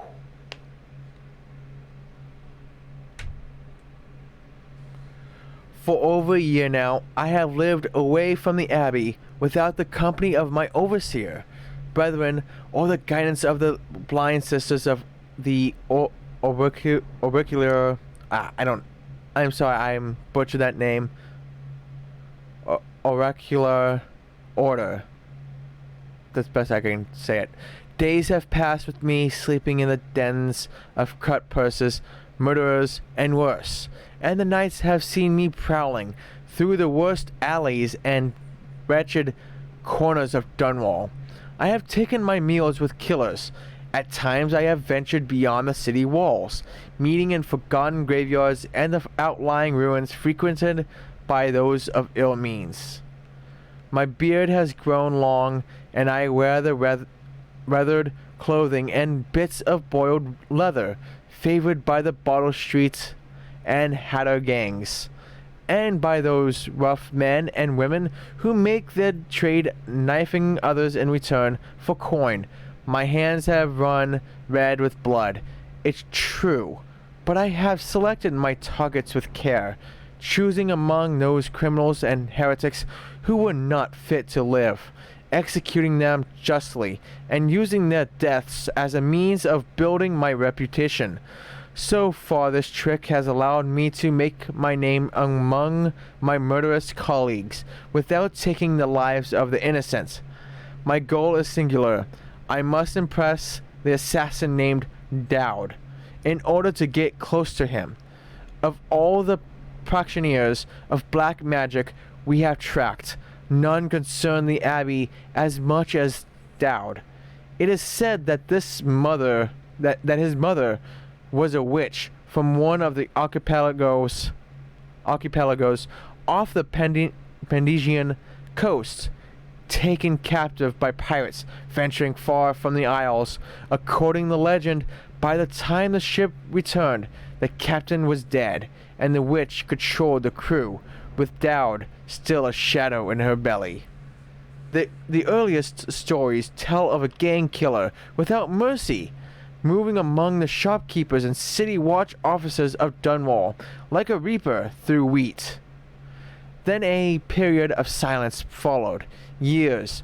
We now believe he spent traveling the Isles, studying anatomy and the occult in the great halls of learning and in hidden basements frequented by fellow dabblers in the forbidden arts. Dowd is even perpetrated to have spent a winter in the Academy of Natural Philosophy itself, and for a time, before a schism developed, he counted the Brigmore witches among his allies. All the while, he honed his craft, and it is during this time that we believed he began to consort with the outsider. New reports emerged of a dusky-skinned assassin paid by the elite to eliminate their rivals in Dunwall and in the other major cities across the Isles. Those who saw him and lived numbered in the handful, but all of them reported something strange. He appeared and vanished like smoke. From a nearby rooftop he gestured, and a noble woman stumbled from her balcony, falling to her doom on the cobblestones below. Most recently, as this new threat of plague has risen in Dunwall, Dowd has been seen leading a gang of men in dark leather, dressed as factory whalers in their vapor masks.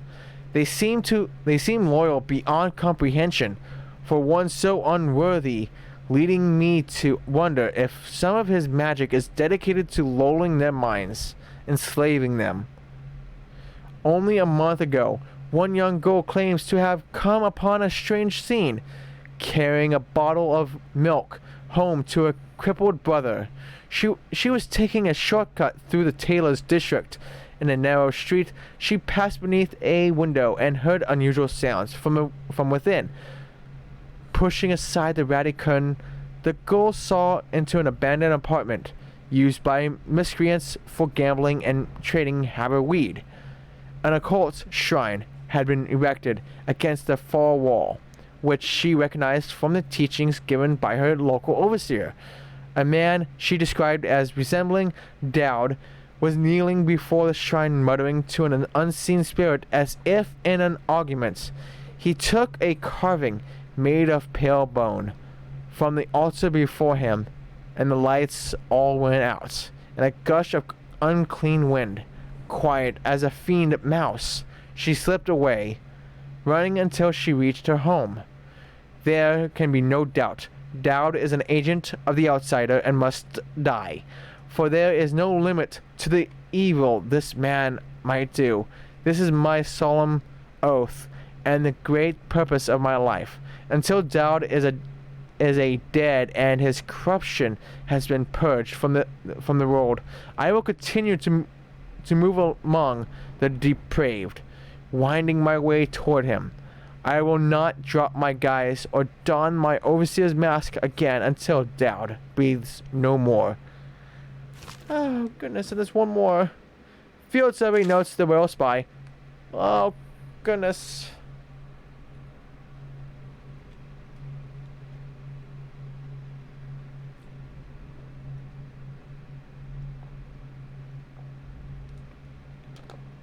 Whew.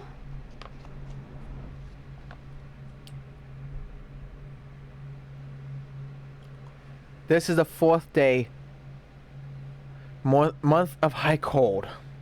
Progress continues on the suppression of gang activity in the distillery district, but more slowly than I expected.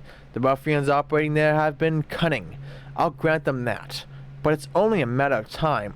I'll see their leaders flogged in public and sent beneath the royal executioner's blade. If I had my way, that mute bastard would be working night and day, removing the heads that need removing.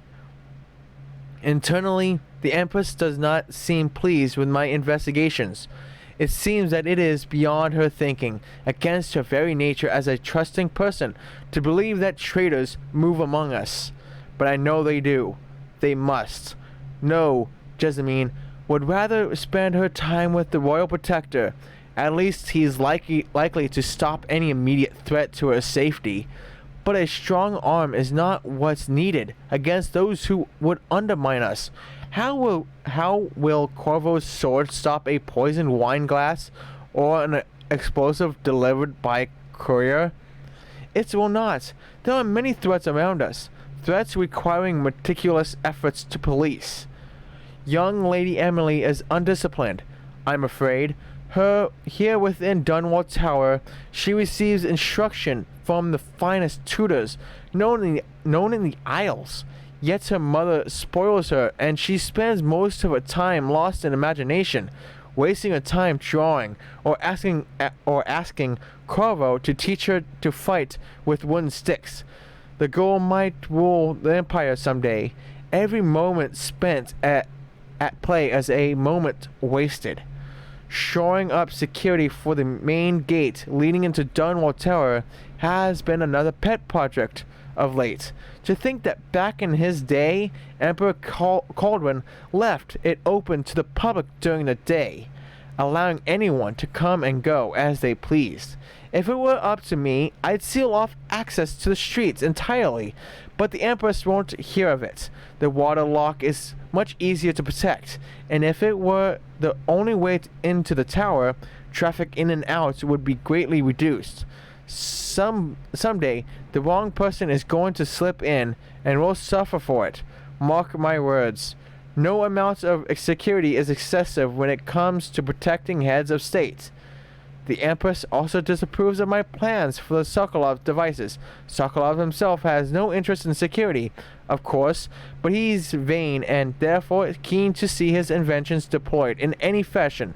This wall of lights he's been tinkering with has promise. In any case, at least I was able to convince the Empress to upgrade the pistols carried by the officers of the watch. Why do I worry so, when no one else seems to care? If I ever fall asleep, Sleep. Will it all sink into the ocean? Will the rough things clamber over the walls and fill themselves on our flesh? This is what I see in the same dream several times each month. If only I had more say in things, more authority, I could protect us all. Perhaps I have been working too hard. Dinner and an evening of conversation with a certainly dinner and an evening of conversation with a certain lady of refinement might be in order. Perhaps somewhere nice in the Eastgate district. Hiram Burroughs, Royal Spymaster. Jeez. All this reading. It really hurts. This better be it. There better be no more. There better be no more reading.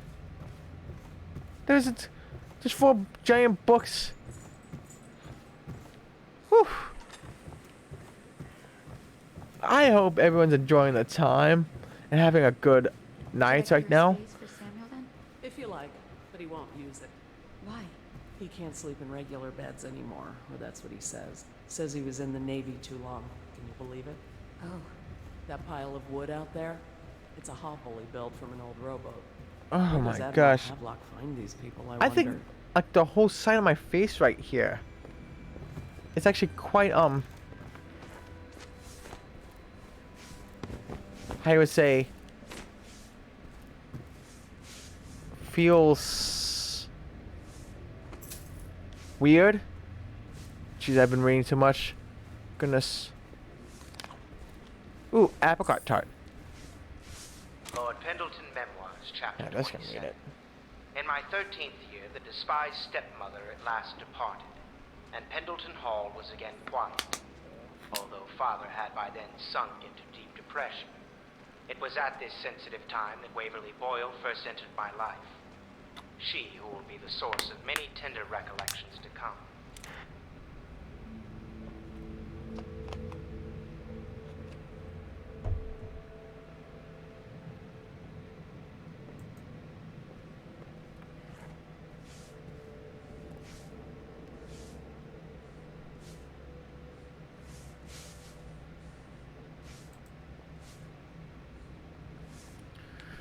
Whew. Hey. Good day, Master Corvo. So he's not gonna use this, bro. Oh, please, God, no. A Gaffer's Tale Volume 2. Please, no.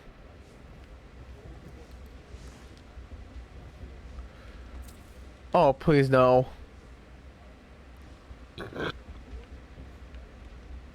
Oh, please, no.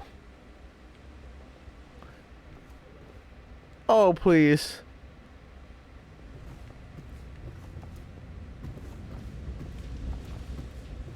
This better be short. A Gaffer's Tale Volume 1. Okay, this is not as long. Woo! A Gaffer's Tale Volume 1 or A Gaffer's Early Adventures. My sister Nina and I left Tivia together, saying goodbye to our aunt, the woman who had raised us since childhood, leaving behind our home city of Yarrow, and the cold but beautiful white landscapes we had always known. We boarded a ship for Dunwall. Our parents had left us with a sizable inheritance, and we spent half of this getting to the capital city and establishing a small import shop dedicated to Tivian furs. Once I'd helped Nina establish the business, I was free to pursue my dream. Signing on with a whaling ship was the most exciting thing I'd ever done, and I saw it as a means to an end. Someday, I would captain my own crew, and eventually own a fleet of similar vessels. With tears in her eyes, Nina kissed me farewell, and I did not see her again for many months. As an apprentice to the gaffer, I got to see the tracking and killing of the great beasts up close. Nothing had ever fired my spirit so, as the wind and pounding waves racing after a wounded whale, being pulled by a skein of cables embedded in its thick flesh. Oh jeez, that sounds horrible. I changed more in those first 7 months than I had in the previous 7 years. Whaling was beginning to put its mark on me so that Nina barely recognized me when I returned.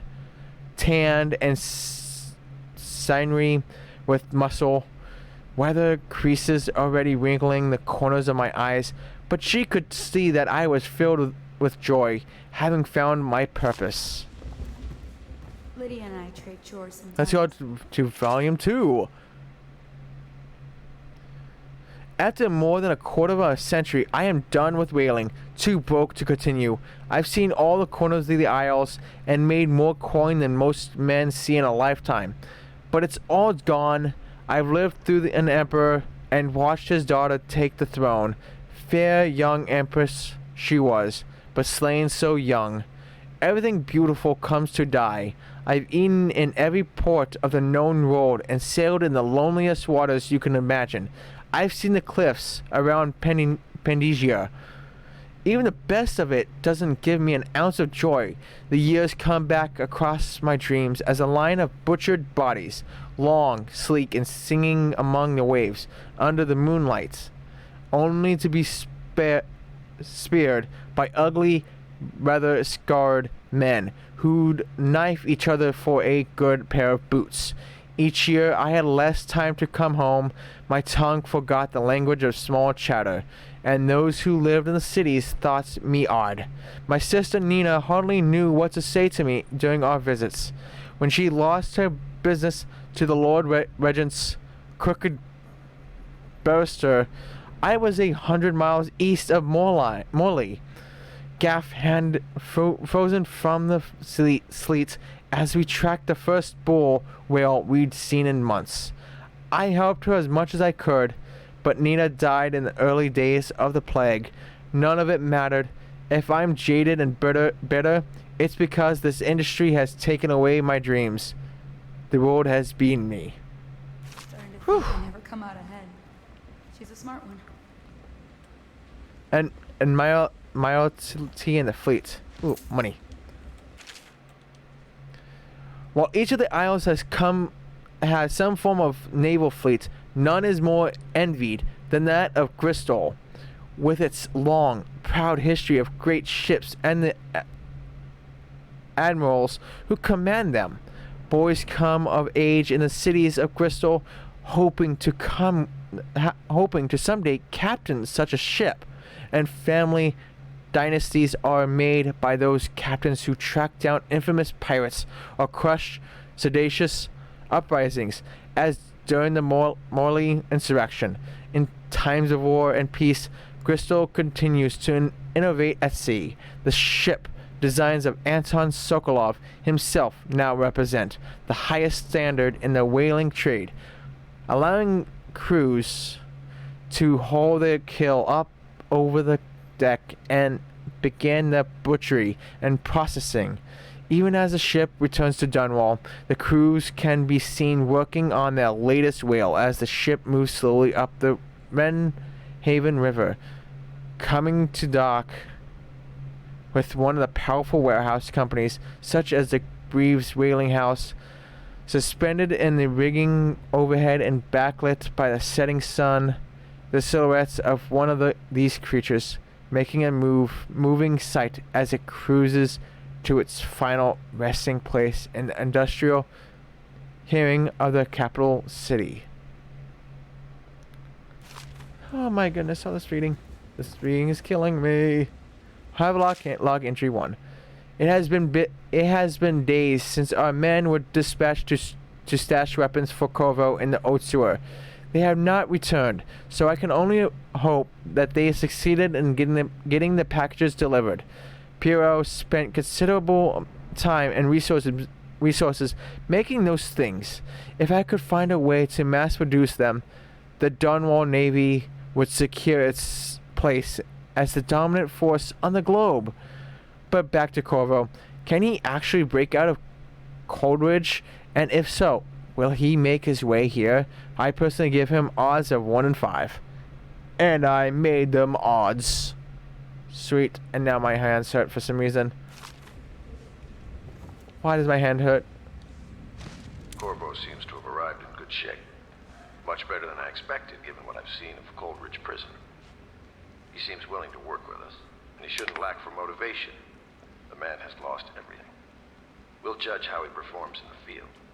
And if I can, I'll find a way to test him personally.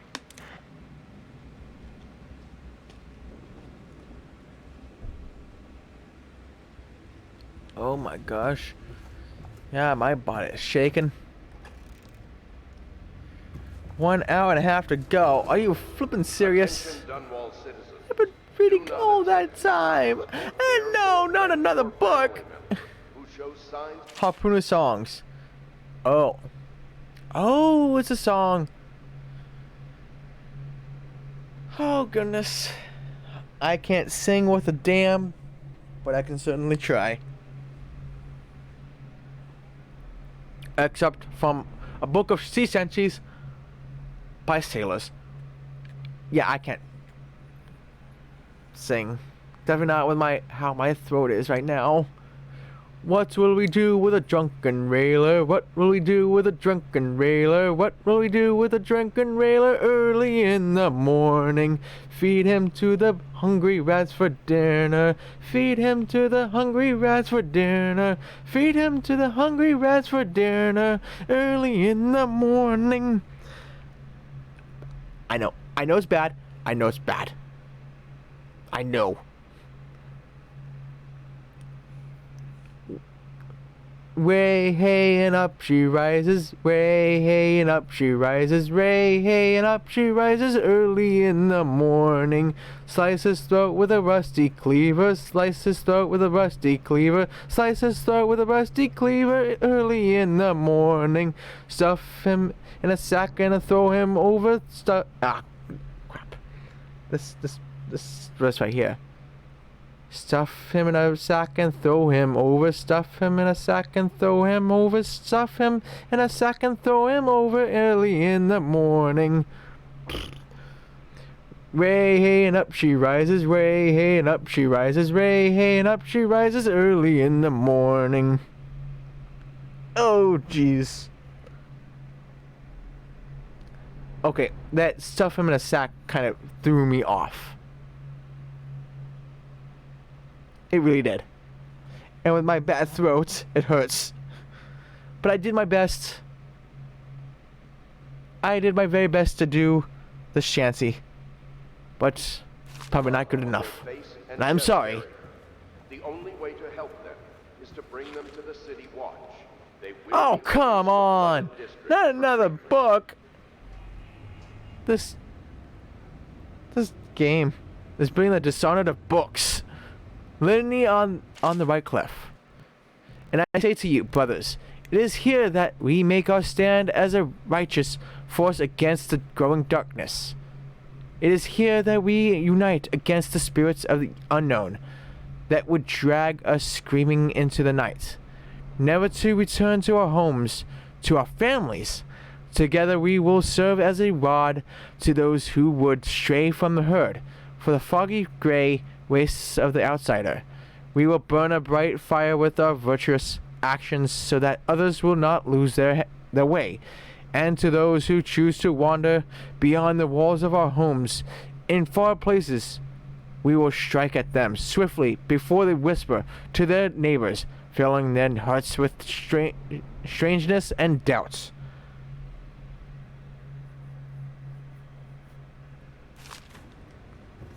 Oh my goodness. Coin. Oh, come on, please. No, not 2 books. Not...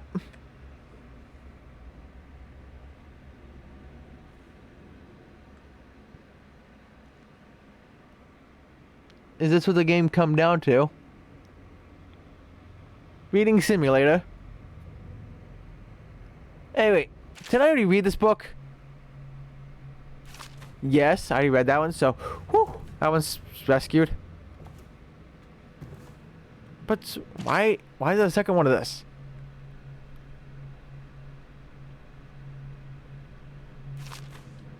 Yeah, it's the same one. So technically 2 books. The Shadow of Bitter Leaf. Finding my way by the feeble light of the dying fire, I saw her working. A large needle moved in her hand, following precise, esoteric patterns, knots, and loops of seamstress craft from ancient days. Beneath her needle, his body clenched and shuddered, shaking the wooden table. A morbid fascination pushed me closer until she turned her blank face toward me, resting the needle in his flesh. With a refined tone, she addressed me. "So, you are the lover, I presume. You too have been unfaithful. It is now your turn to be mended." The young Prince of Tivia. Lord Nathan Bale, shaking with outrage. "How dare you, sir, close so in my very home? I should hand you over to the watch. Depraved Tivian!" Prince Kalasar, moving closer. "That's a harsh welcome for royalty, my lord. Your daughter treated me with much more hospitality. Alas, she has gone out for the evening, leaving me all alone." Lord Nathan Bale, stammering, studying the younger man before him. "What are you doing? Leave this house. Go back to your frozen wasteland, pale rascal." Prince Kalasar, smiling coyly, reaching out. "No need for anger between us, Lord Bale. Is it so wrong for me to be here? As I've proven, I've developed an affinity for you and your family." Lord Nathan Bale, gasping, "Oh, my! Kalasar, your skin is so warm, it burns." Whew. That changed, didn't it?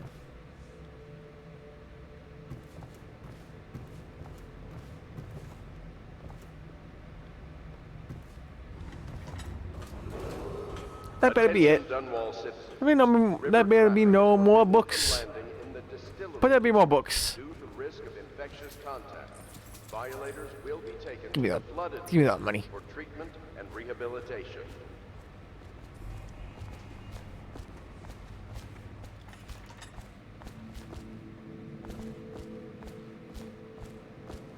But yeah,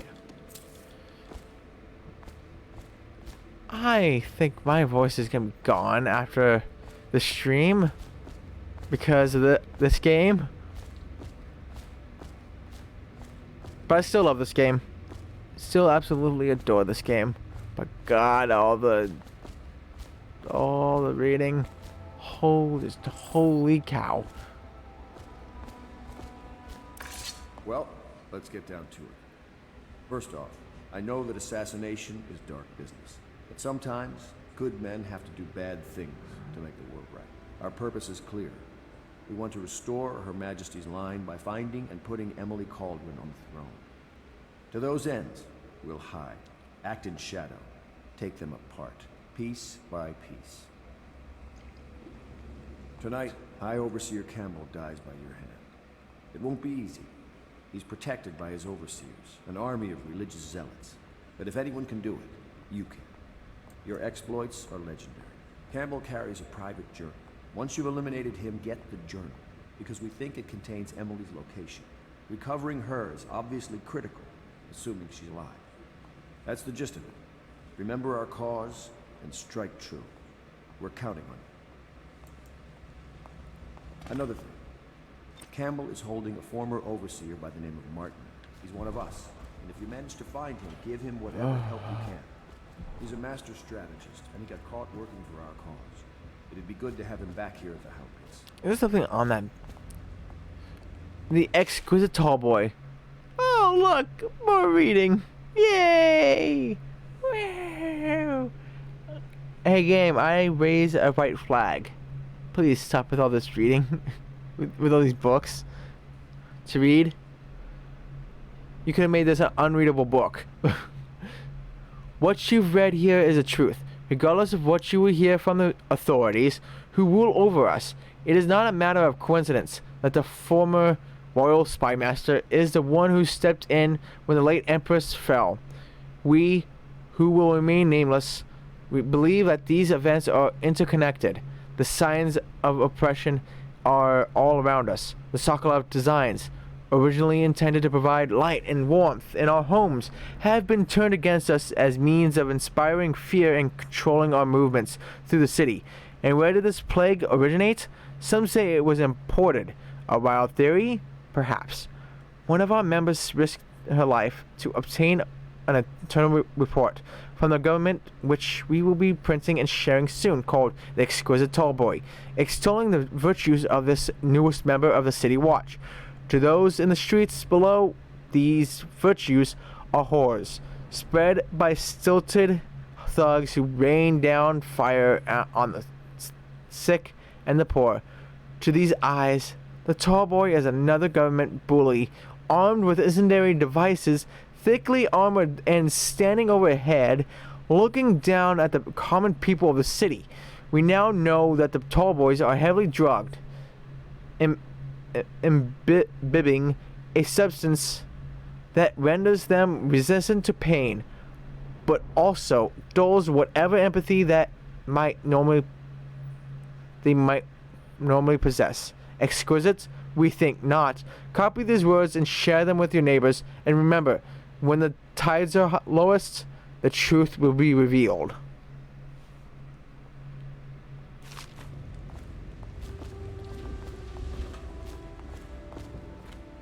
I went and knocked on the front door a few nights ago. Corvo, if you've a moment. A second solution. It is through no fault of my own that the average citizen has expressed preference, but okay now. Does part of the soul live in the heart? If the heart keeps beating, does that mean that the spirit is never released into oblivion? I can keep a heart beating forever with electricity, but what does that mean for any essence trapped within? It'd be easier if I created these processes in waking hours. I am uneasy pursuing avenues that emanate from my dreaming mind.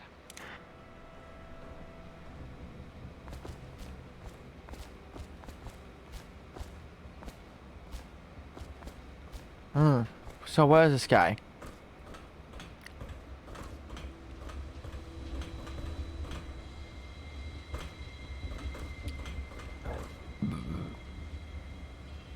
Yeah, I already said that.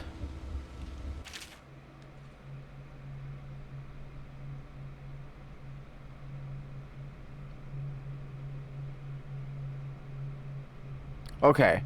Of course I have attempted to improve upon Sokolov's designs. Of course! And why not? After all, it is likely that his thinking was influenced in some small way by our time together at the Academy. We are all part of a community, striving to unknot the mysteries of the cosmos.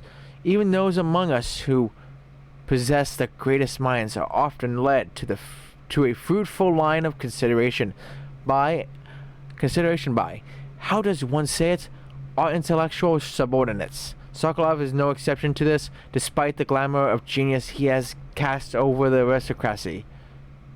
And further, it is true that many of my experiments have failed. No need to gossip about it behind my back in your social clubs and in the very chambers of the Academy itself. Great ambition requires risks. You may laugh now at my door to nowhere, but someday you will not. Your children will likely see it as commonly as you see the electric lamps lighting our streets at night. But a few short years ago, you would have laughed at Sokolov's arc pylon or wall of light. Your laughter, your condescending smiles, they are nothing but evidence of your own limited imagination. That sounds like somebody's full of himself.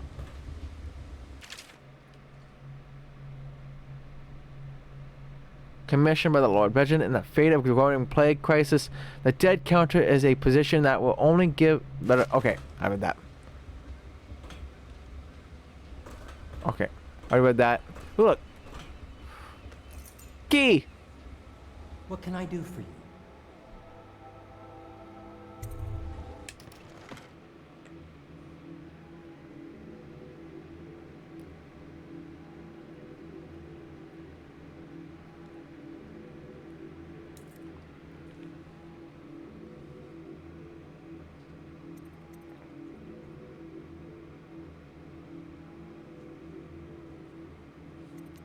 Bolt's capacity. How about that?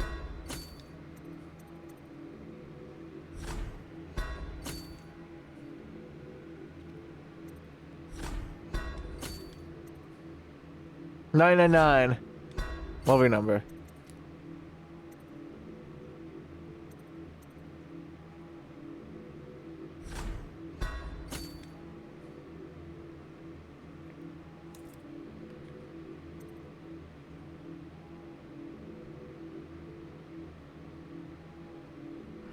Okay. Let's get out of here. Finally.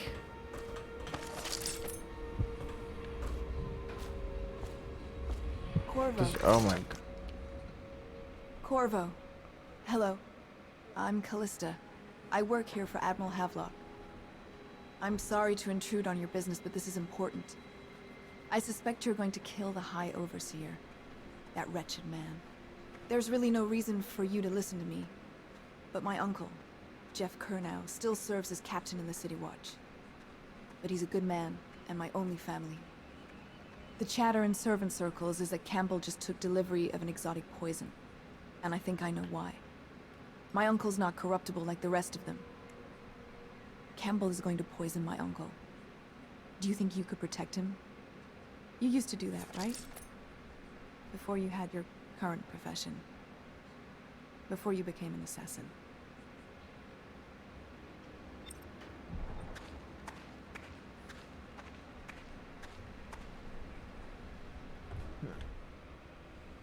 So, alright, I remember this mission now.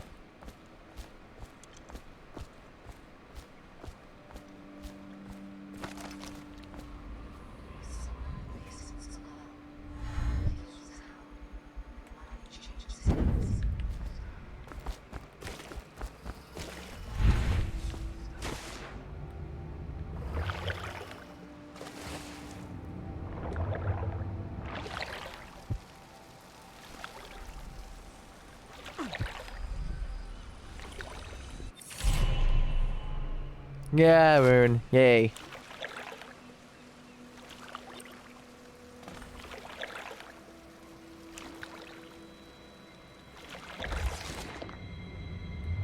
Come on.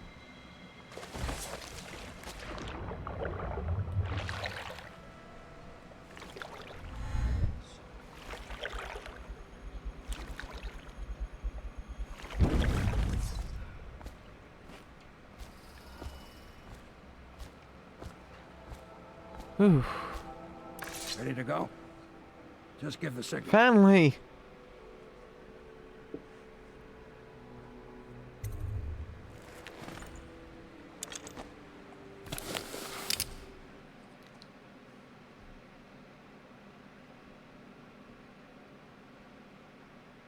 Oh.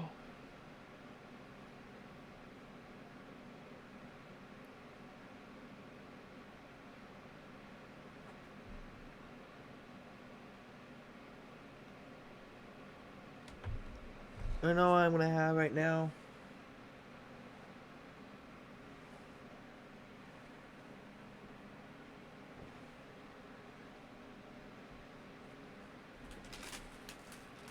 I'm gonna have some snacks. Because I am up for some snacks right now. I am up for some snacks right now.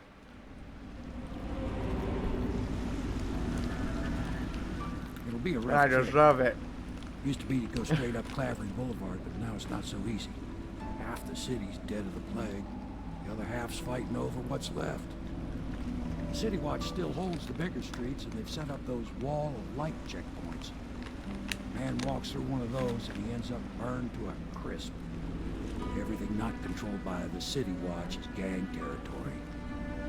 And there are the real odd birds living on the fringes, like that Granny Rags. They say she's nuts. Don't know which is worse. Just take your pick.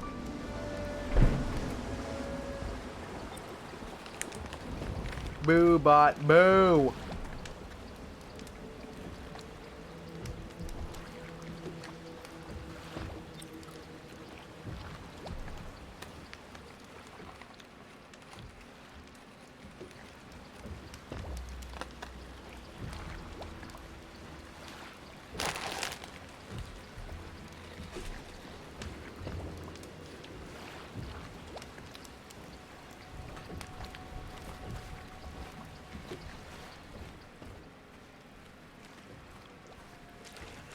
Dang bot. But easy, damn it. Keep him in the boat. The canal's got enough shit in it as it is. Hey! What is it? I think that last one was moving. What? Yeah, the little one. Not possible. I inspected them myself. Keep working. Gully ain't moving no more. Stupid cut.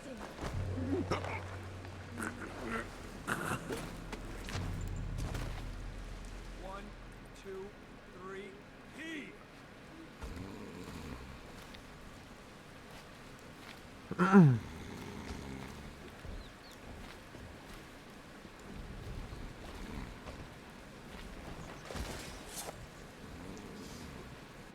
Author's note. The city is going to burn. I sold everything, so there's nothing for me here now except you.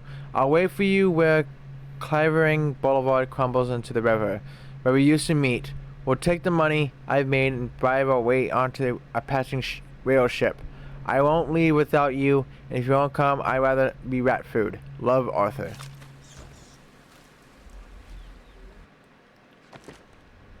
What happened now?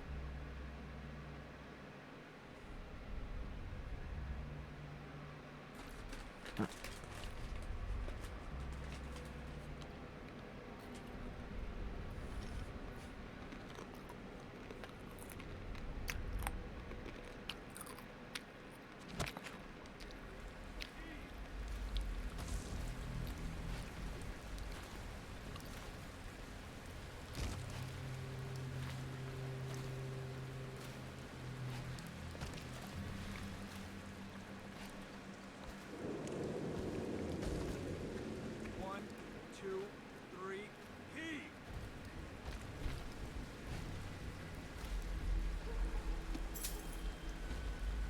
Sorry, I can't help you.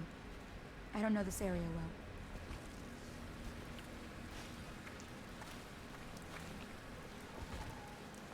One, two, three, Good. heave! Keep them coming.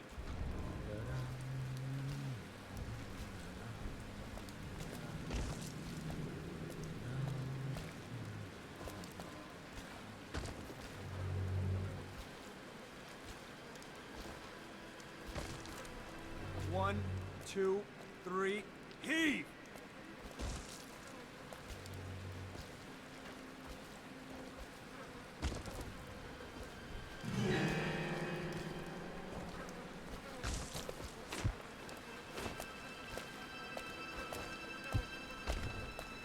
One, two, three, heave!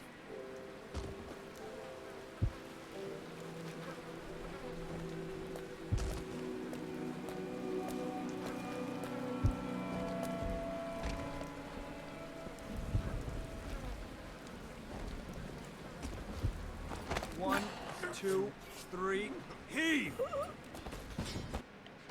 Okay, no. Doesn't work like that. Doesn't work like that, damn it.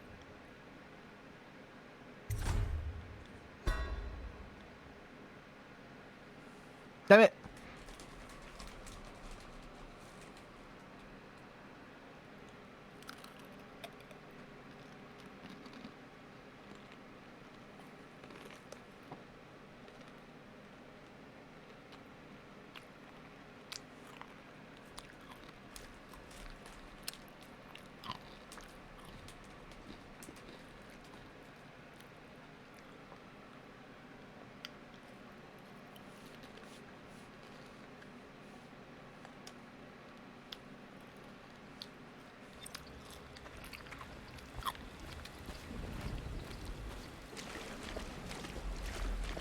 Let's go. It's nearly midnight. But easy, damn it. Keep them in the boat. The canal's got enough shit in it as it is.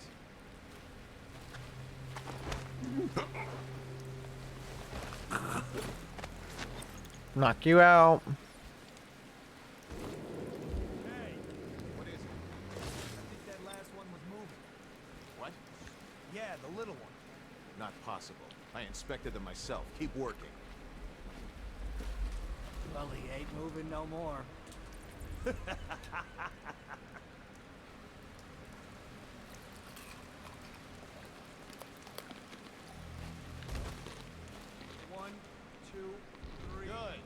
coming.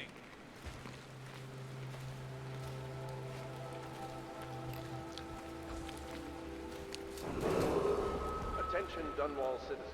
This is a Sorry. special announcement from our honorable Lord Regent. Half the block, dead from This is But I need to get something in my tummy. At least some of them had money.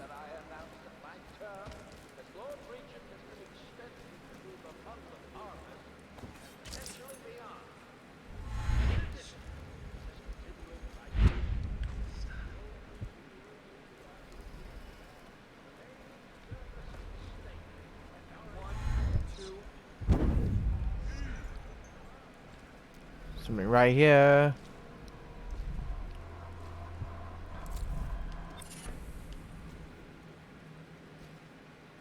Oh look, Death in the Month songs.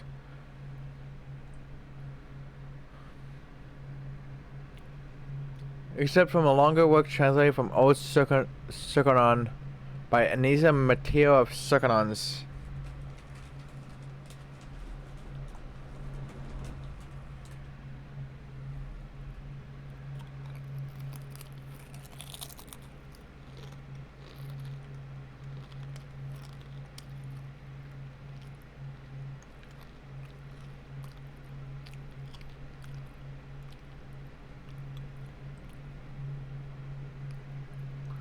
She was shy in the month of hearths, hiding from my scented letters. A sun dropped cure from my loneliness. She was smiling in the month of rain, eating figs straight from the tree. A dream of sailing through the isles. She was red in the month of clans, to her sailor cousin from Colorado. A shrill bird drilling at my chest.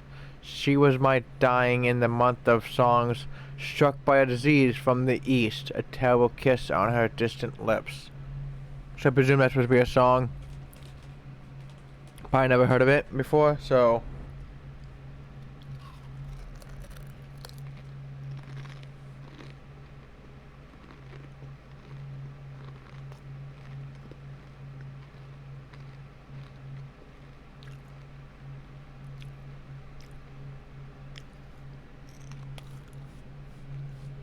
Yeah. I'm so sorry, but I'm quite hungry. And I still have like another hour to go. See if I can have something, food. Actual food. So I'm trying to add some temporary food. For the time being.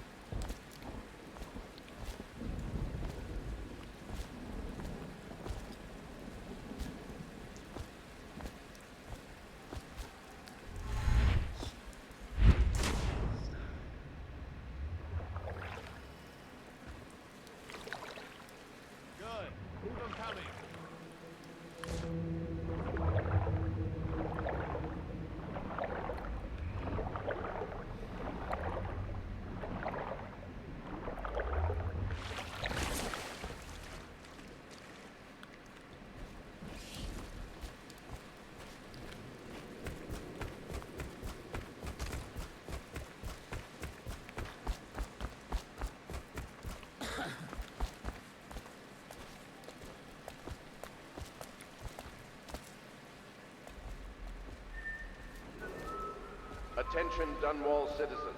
Following direct contact with an infected or weeping individual, you are required to remain in isolation for 2 continuous days.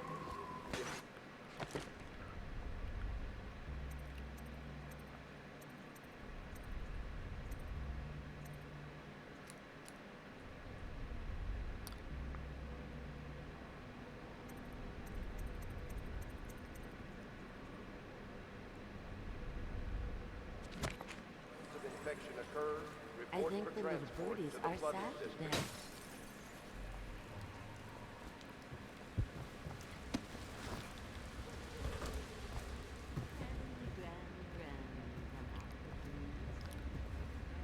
Oh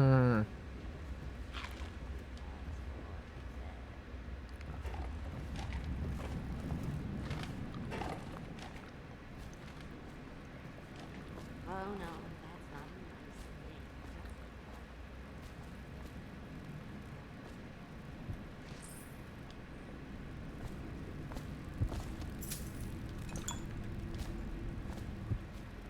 I'm just taking everything that's presenting us.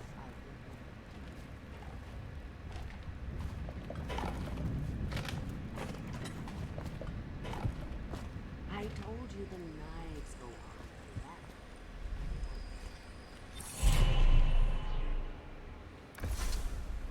Be careful, Corvo. They call her Granny Rags. You wouldn't recognize her real name, or even the name of her family.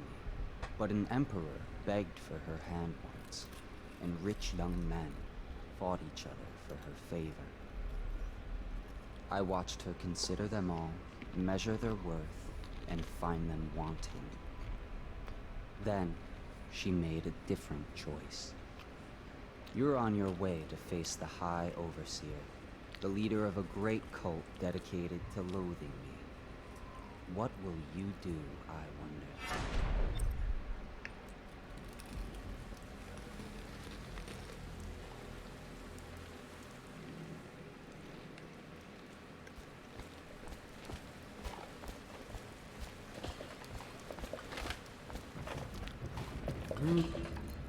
Dear?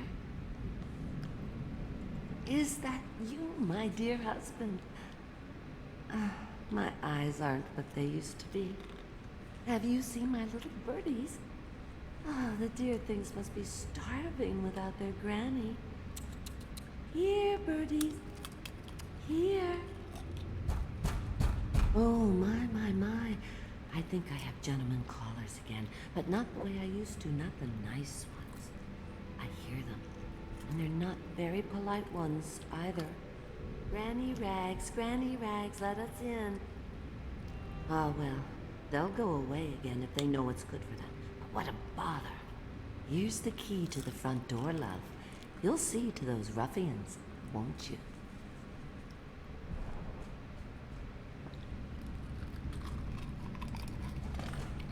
I think the little birdies are sad today.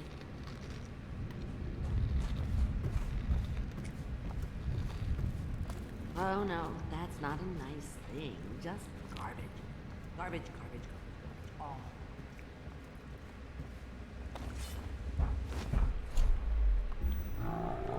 Thing, Granny. I bet she can't even hear us. She's blind, not deaf. We're here to do your wash. She's not stupid either. Have it your way. We're here to take your money. We're wasting our time. How much could she have? She digs in trash for a living. Let's get I'm dry as an overseer's brick. You asleep? I know you're Get up.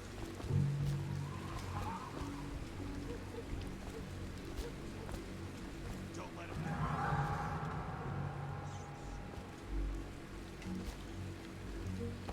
Where are you?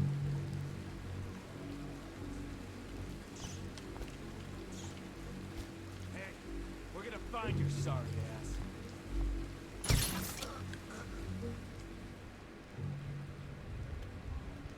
It's just a matter of time, buddy.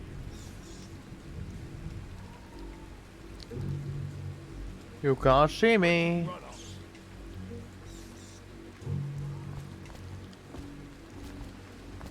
Someone's about to get shaped.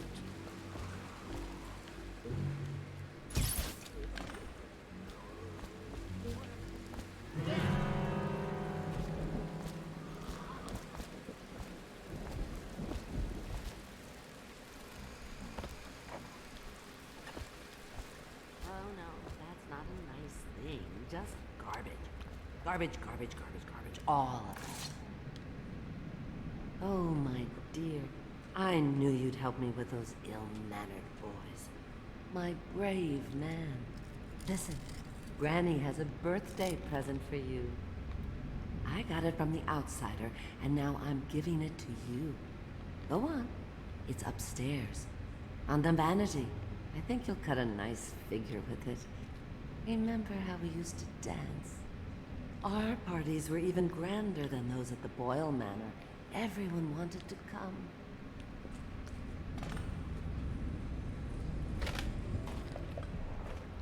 I think the little birdies are sad today.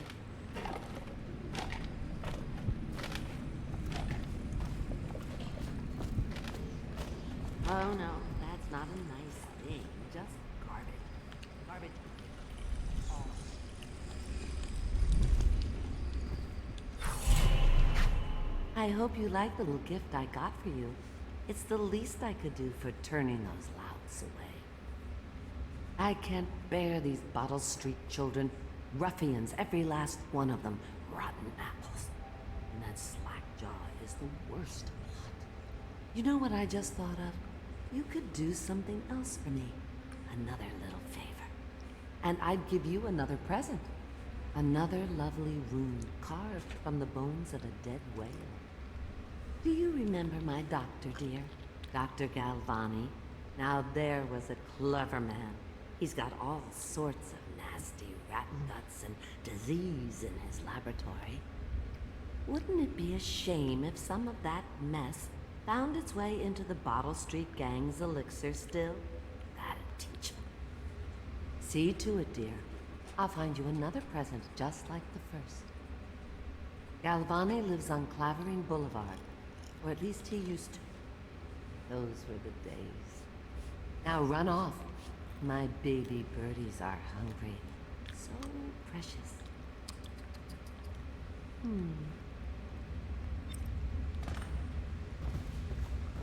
But they're shy. You'll have to go or they won't come.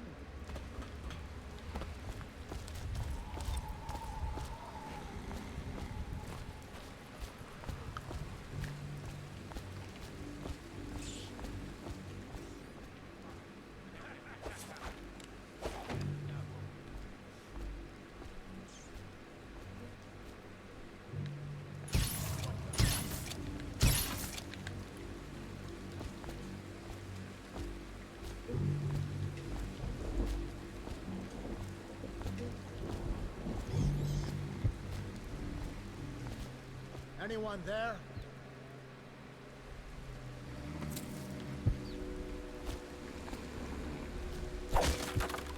Let me out! I owe you, brother. I want to ask about the mask. I wouldn't want my face seen either, pulling a stunt like that. You know what? I'll return the favor. Come by Griff's shop. That's my business. Well, it was, at one time. But now I'm reduced to scavenging things from here and there as the city dies. If you need anything, I wouldn't mind trading for a little money. Maybe someday the plague will blow over and everything will go back to normal. But until then, it's scavenging for me. What the?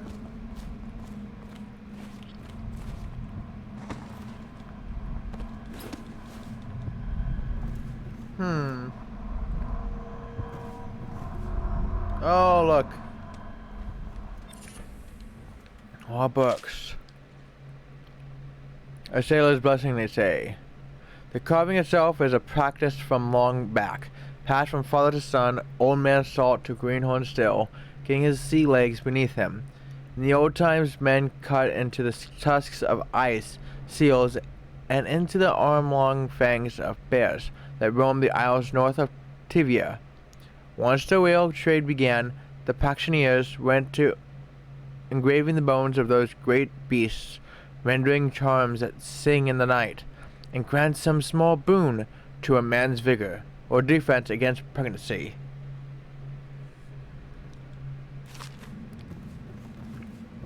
Jeez.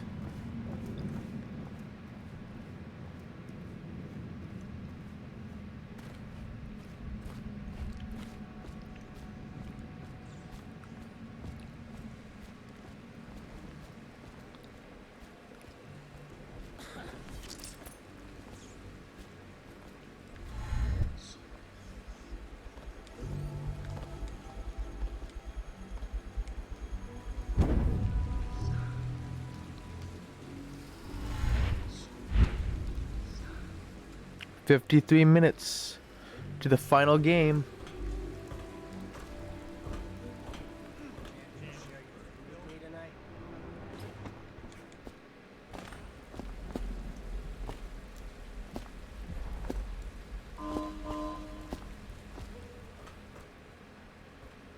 Come on.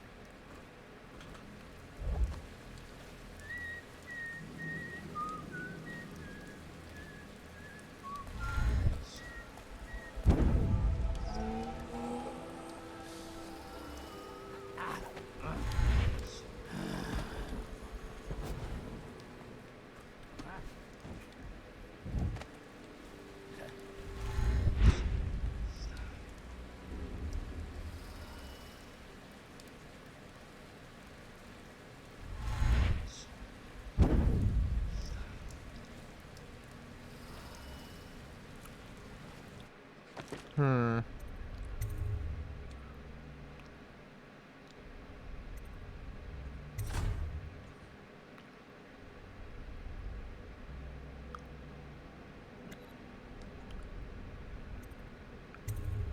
Maybe I'll just create a new save, just in case that I got considered spotted.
The rat plague. For over a year, I've studied this cursed plague, collecting and dissecting rats by the thousands. Given their rapid gestation and maturation cycle, it's been possible to breed them for numerous generations.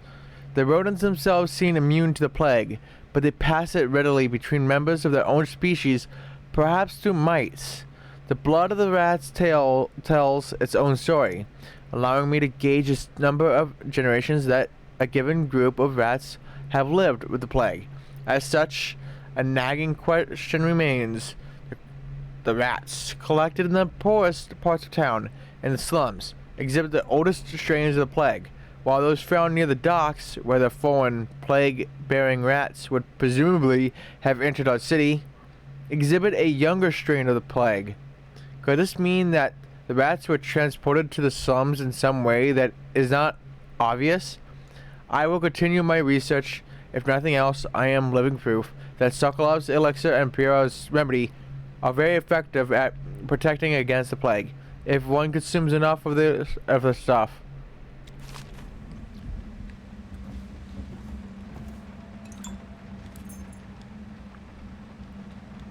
Obviously, the plague rat is distinct from the ordinary rat, but in what respect? Its size and the coarseness of its fur, and I believe in intelligence, although the experiments there are not complete. Coriander's Zoological Survey describes only the ordinary rat, which means plague rats have only been here for 5 or 7 years at most. This was not a gradual migration. Could they have been introduced on purpose? Perhaps by a foreign power. Rat behavior and extermination. Used to be you'd go out with a bag, a stick with a nail on the head, and catch as many rats as you could in a night. The city watch paid by weight. My husband, Benjamin, and I mostly worked alone, and we got by. If we found a place where the rats were real bad, sometimes we'd hire a crew of street brats to work with us, the younger ones who didn't make trouble. We'd pay them with bread and apple cider. Once the plague came, the rats were different. Meaner, bigger, and a little quicker. You had to watch yourself.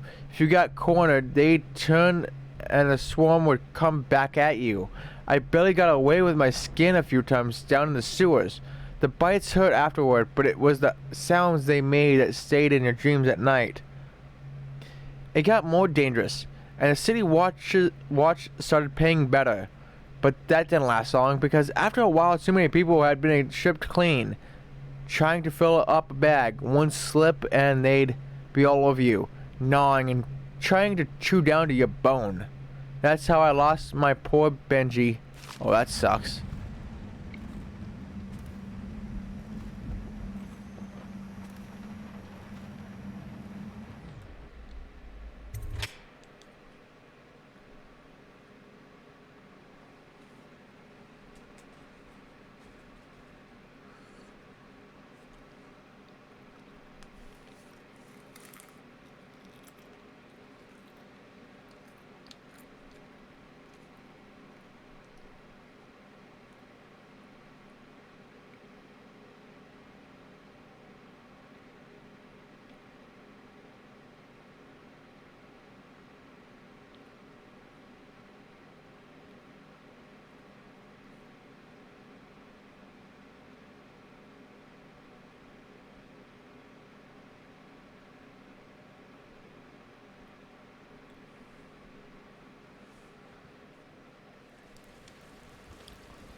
old as a whaler's gaff hand. 50 years old, at least. This guy fought for the Empress. Forget his old ass.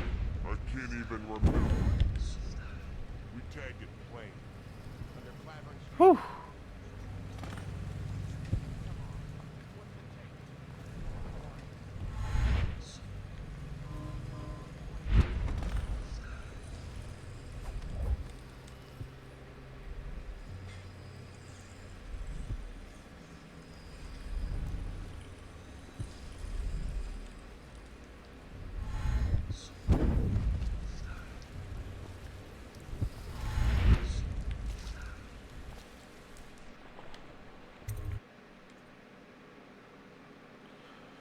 Oh boy.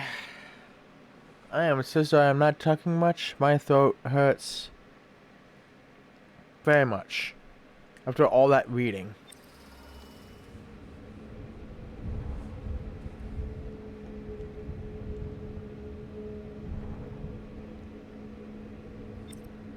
That reading really got to me.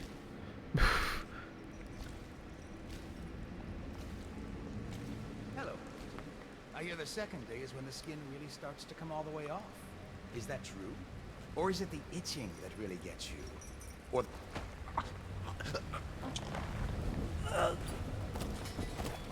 Psst, Corvo. It's me. What a sight you are in that mask. I know who you are and what you're here to do. And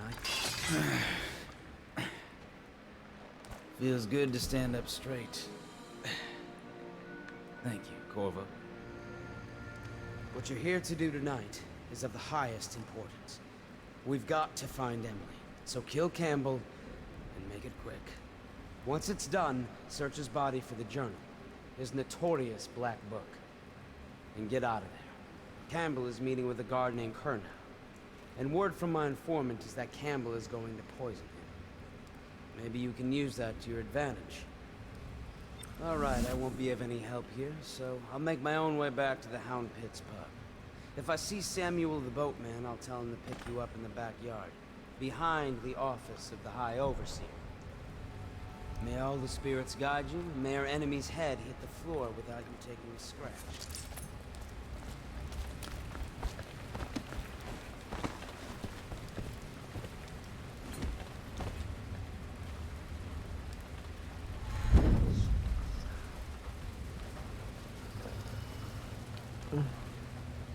I was just reading in the archive about the heretic's brand. It sounds painful. Have you ever seen the ritual? I've never seen the heretic's brand used. No. It's a rare occurrence. But I did spy the face of one so branded. A former member of our order, of course. Out on a retreat, we passed through a fishing town and saw him begging. What were his crimes? Who can say? The brand is reserved for an overseer. Or even the High Overseer himself, who violates our codes and must be cast out permanently. Remember the 7 strictures, and you never need worry about such matters. Yeah.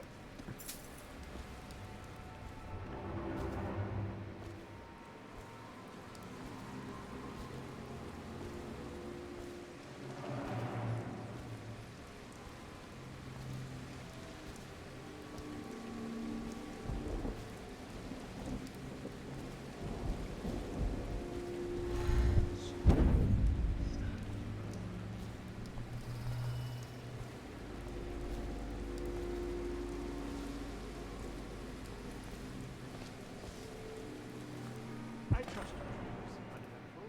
I hear the Watch is having trouble holding the side streets. Bunch of children playing games, that's all I can say. Good. And your niece, Callista, is...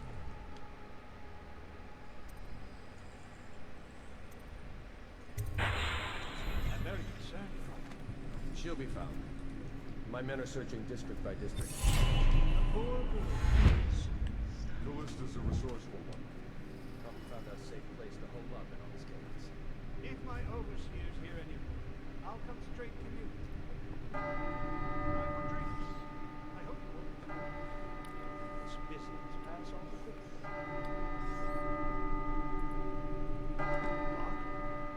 The servants must have been in here. Let me see. It seems I have the wrong one. Not that one. No. Ah, here we are. Now if you'll join me.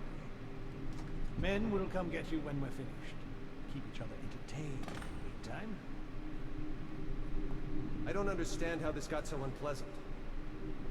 Oh, I agree. A whore dies and suddenly this. Will you have wine? It's a Tivian red. Thank you. What on? Who's been in here? I owe you an apology, Captain. This is hardly the hospitality I planned for you. Well, time to do this the hard way. What was that, Campbell? Never mind. It's a stroke of luck for you, Captain. I'm forced to break out the real vintage. Leave the men here. We'll have to share with all of them. Oh, hospitality I planned for you. Sure, you. Sure. Sure.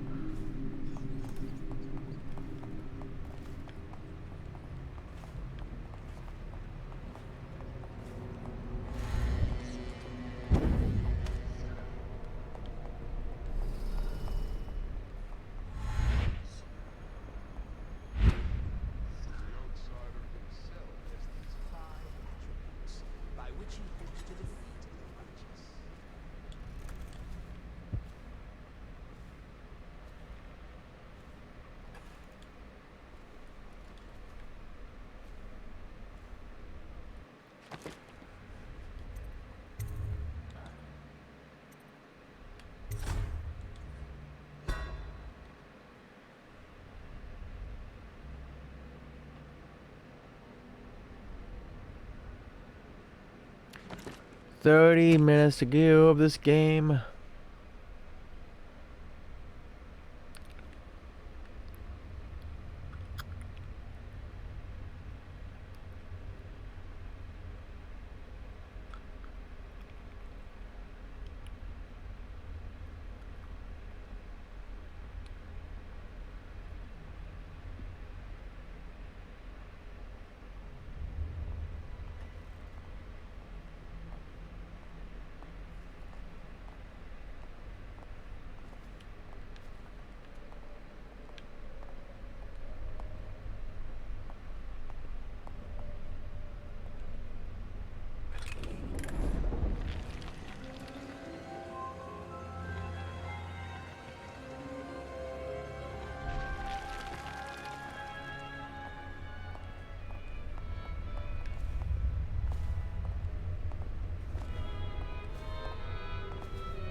Painting, believed to be early Sokolov, something primal.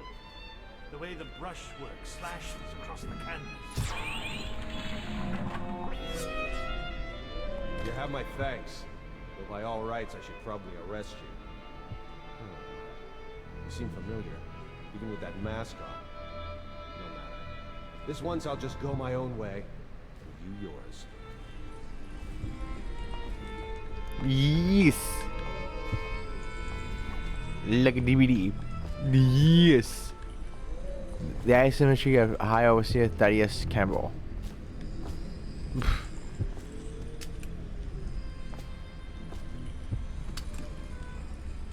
My gears. I'm not sure how my predecessor operated, but from now on, if one of my ghosts tries to blackmail you, you send it back to me at the Golden Cat instead of concocting some plan on your own. I've had to replace 3 ghosts in as many months, and you can imagine the business of carnal pleasure isn't booming in this plague-stricken hole you call a city, Madame Prudence.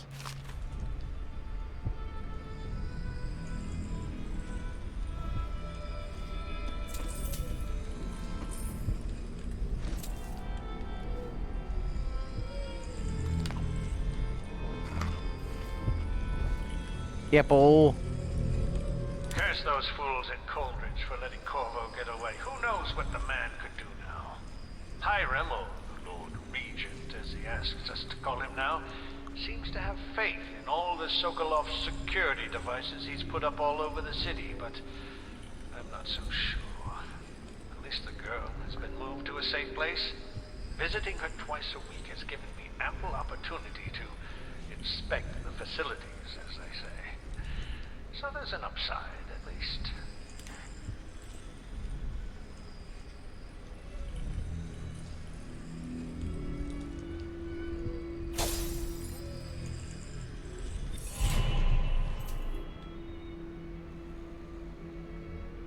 Landing on the right cliff. And I say to you, brothers, it is here that we make our stand as a righteous force against the growing darkness. It is here that we unite against the spirits of the unknown that would drag us screaming into the night, never to return to our homes, to our families. Together we will serve as a rod to those who would stray from the herd for the foggy gray race of the outsider. We will burn a bright fire with our virtuous actions so that others will not lose their way. And to those who choose to wander beyond the walls of our homes, in far places, we will strike at them swiftly before they whisper to their neighbors, filling their hearts with strangeness and doubt. Jeez. There's one more book over here.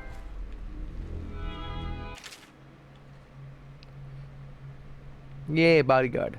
The Fugue Feast. At the end of every year, after the last day of the month of songs, we begin the Fugue Feast. The new year has not started, and thus the time that follows is outside the calendar. A period of celebration and feasting begins, during which the people abandon the very practices that keep them whole and healthy over the year. Many leave their homes, euphoric with spirits or potent herbs. Some paint their faces or wear masks to conceal themselves as they pursue their passions without reservation. When the right cosmological signs are observed and it is time for the calendar to begin anew, the sitting high overseer calls for the hymn of atonement, and the Fugue Feast ends. Families return to their homes, wives to their husbands, enemies put down their weapons, and fires are extinguished. No complaint is given for those who have wronged others, deviated from ancient codes, or discarded oaths. For this time during the astrological alignment does not exist and is not recorded. The following day starts the new year, marked on the first day of the month of Earth, as it has always been.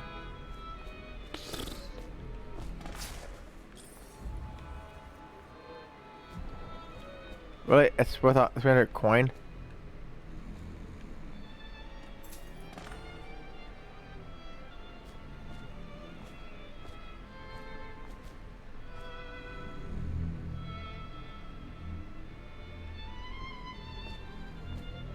Okay, so I do have to.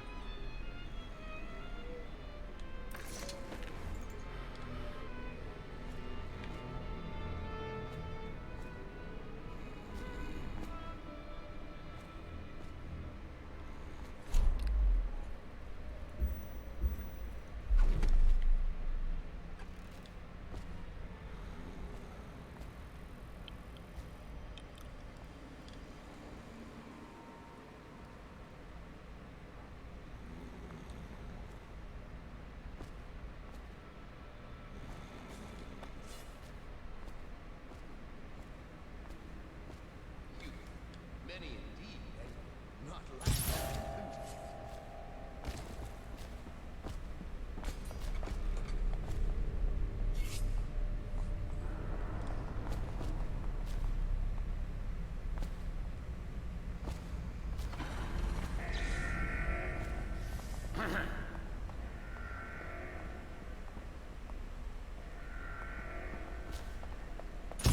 what? I got spotted. Okay, I don't know how I got spotted, but okay.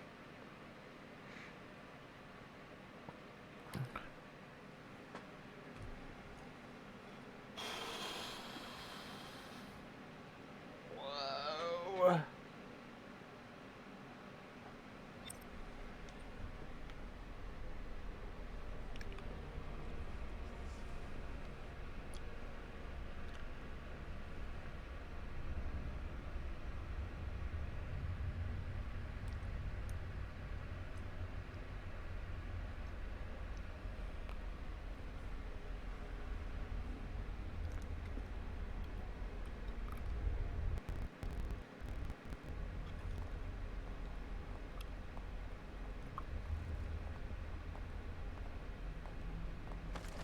Hey.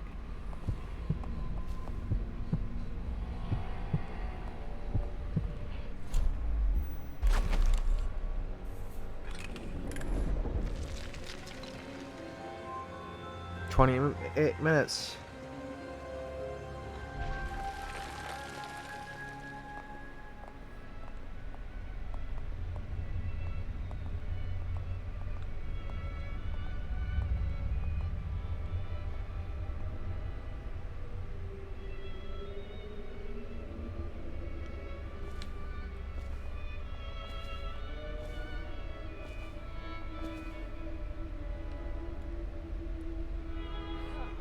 You see this painting?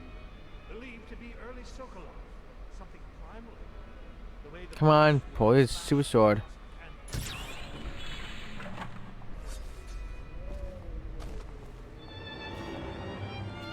You have my thanks. Though by all rights, I should probably arrest you. You seem familiar, even with that mask on. Your face, dude. This once I'll just go my own way. You yours. We'll just go. Come on.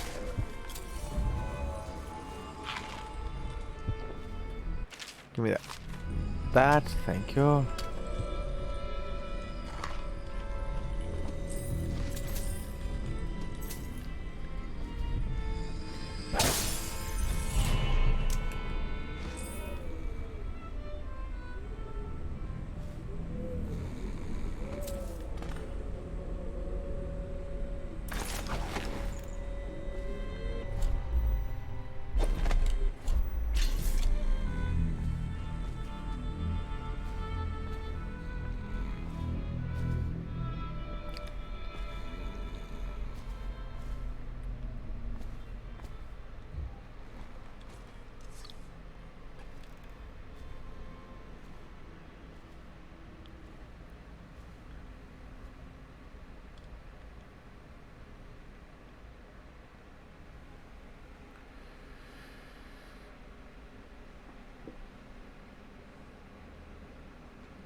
Oops.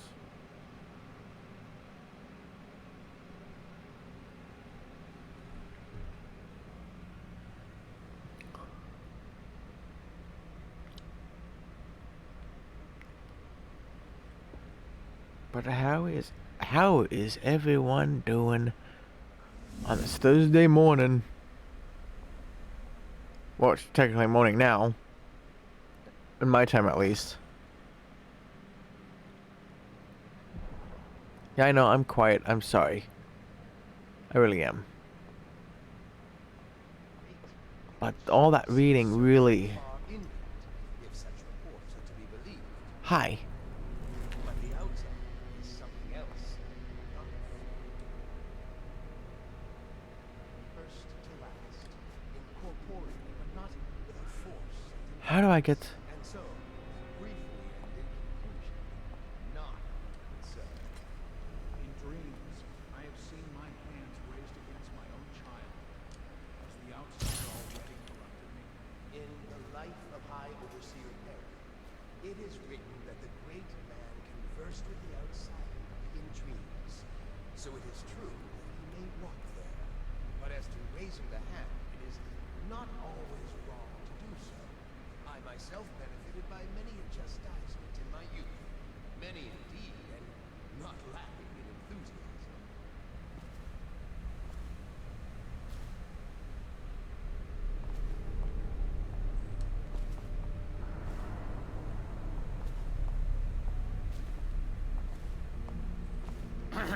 What? What in the...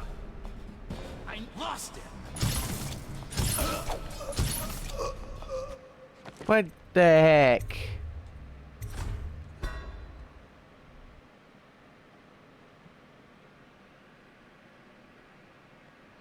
So how am I supposed to get Campbell out of the out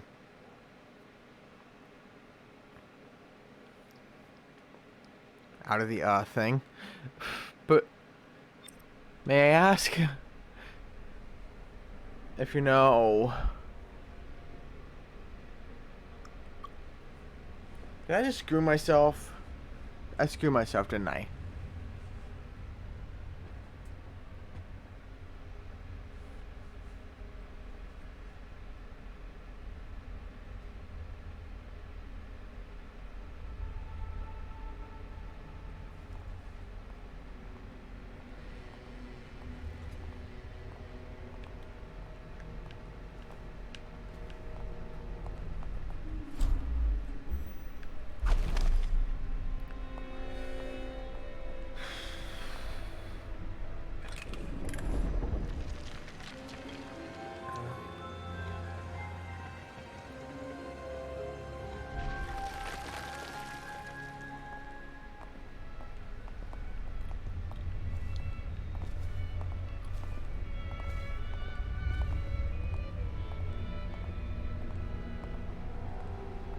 Alien isolation is just around the corner. The final game of the night of this 24-hour stream. Believed to be early Sokolov. Something primal. Come on, just pull the damn thing.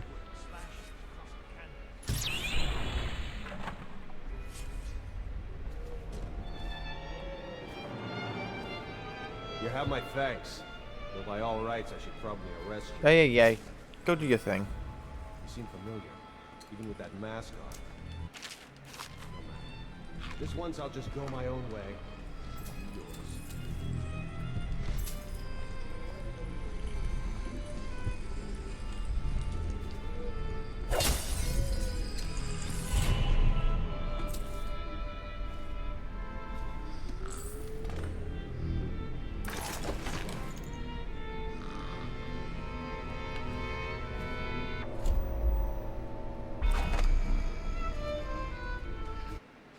Actually, I would save right here. If I don't have to keep on doing that crap.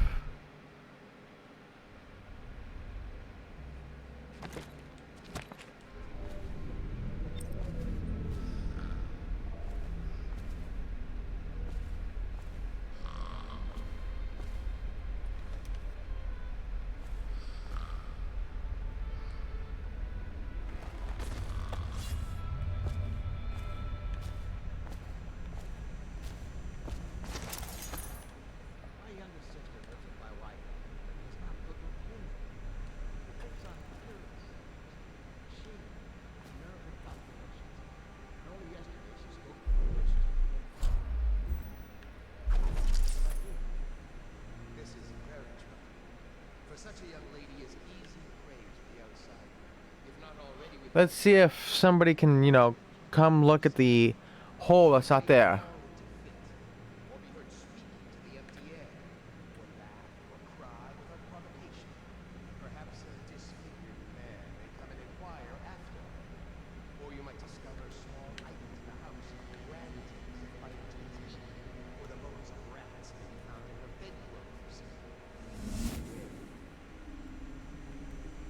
This guy should be coming around there.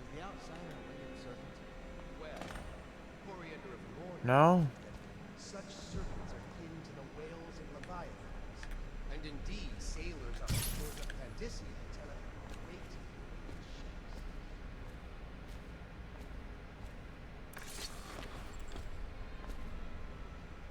Something else, not of flesh. A being that haunts creation from first to last. Incorporeal, but not without force. And so, briefly and in conclusion, not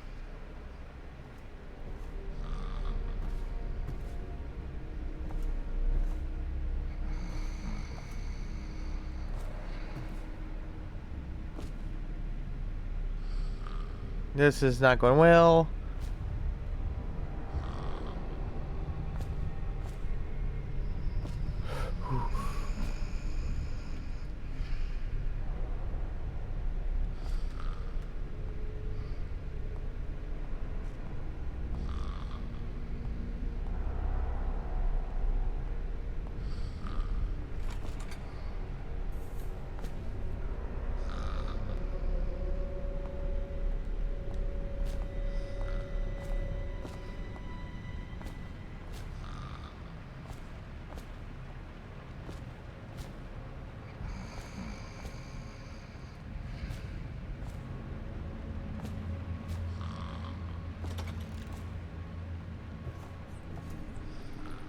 prowler on the loose.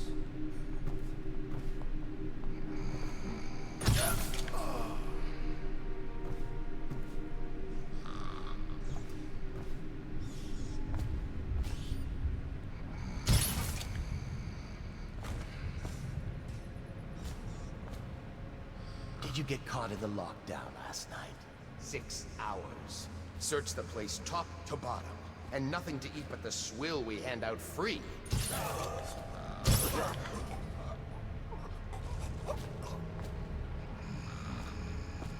Okay, you know what?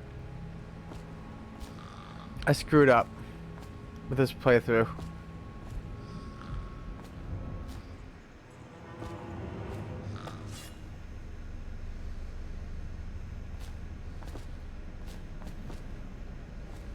Can I?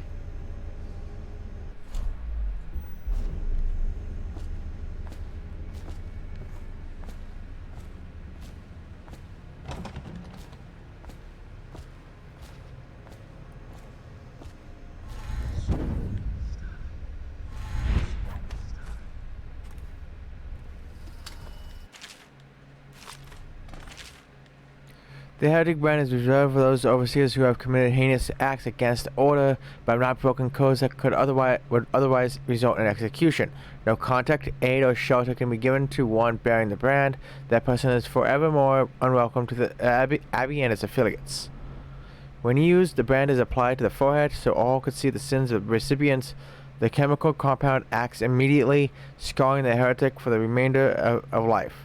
The interrogation room here at the office of the High Overseer stands ready for branding ritual should the need arise. The recipient must be strapped into the interrogation chair and restrained on the brand as the brand is applied. The heretic brand itself is to be stored in the same room.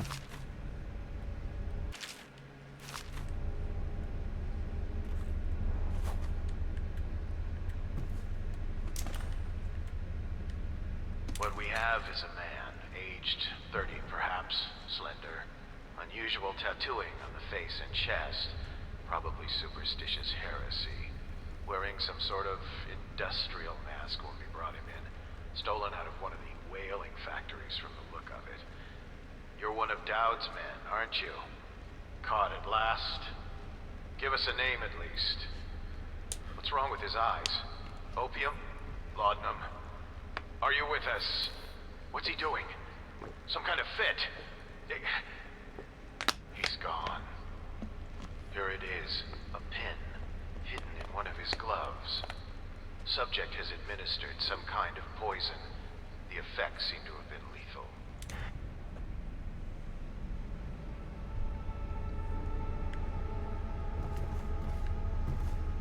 Oh, hidden book again. The Great Trials. Spending 2 years in the company of heretics, the insane, and those rare, black-hearted villains who were truly practitioners of magic. I could say with truth that I have seen such things as to break the minds of most.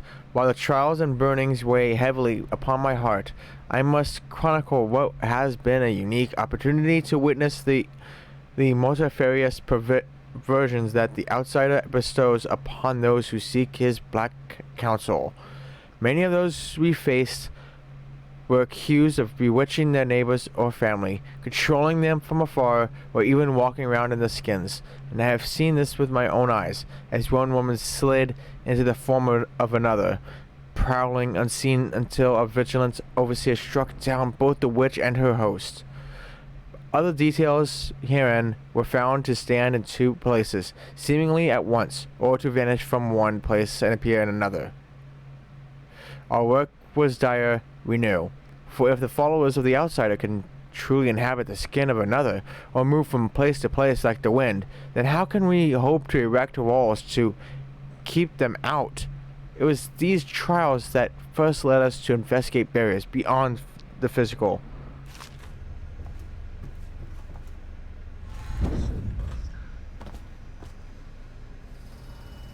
Ooh, Spring Razor. Yes. Money.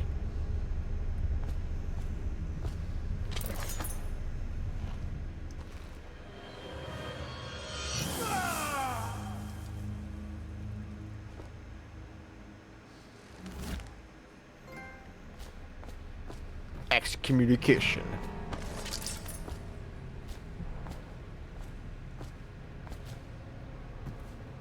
Yeah, you don't see me.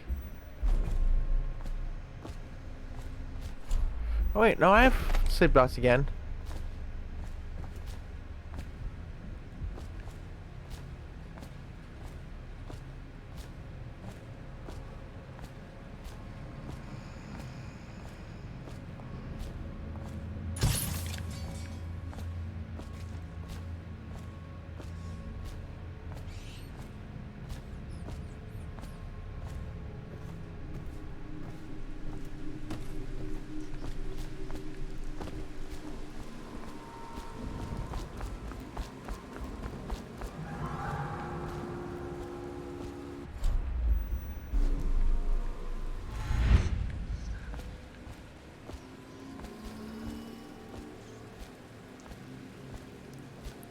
So, 12 minutes ago, 11 minutes ago of this game.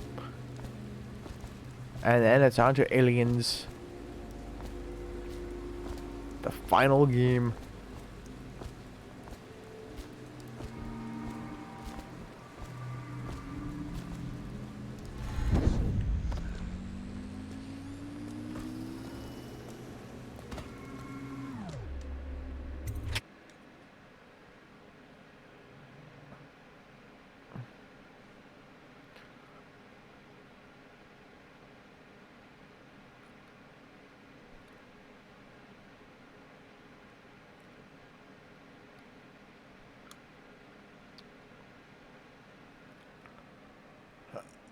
Oh my gosh.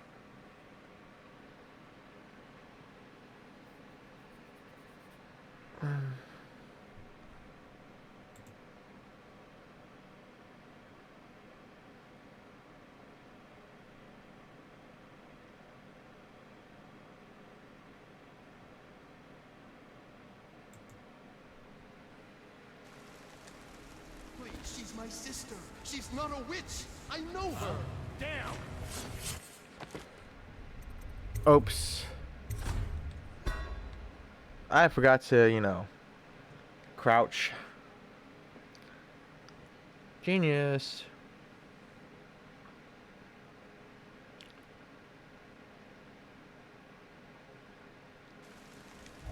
Please, she's my sister. She's not a witch. I know her. Out of the way. You expect preferential treatment just because you are her brother? She will burn. All witches must burn. I'll read signs from your entrails. You appeared as if from nowhere. We would both be dead if not for you. We are forever in your debt. I cannot thank you enough. I must get my sister to safety. But first, I may know of a way to thank you. There's a safe in the bunkhouse. The combination is 203. Take what you want, and good luck.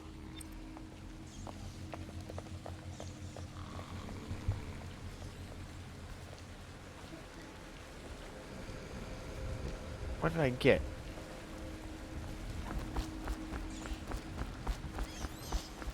So.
That was a close one.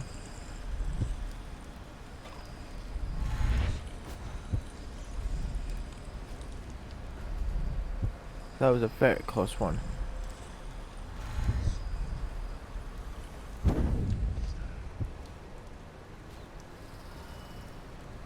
You're just feeling off, that's all.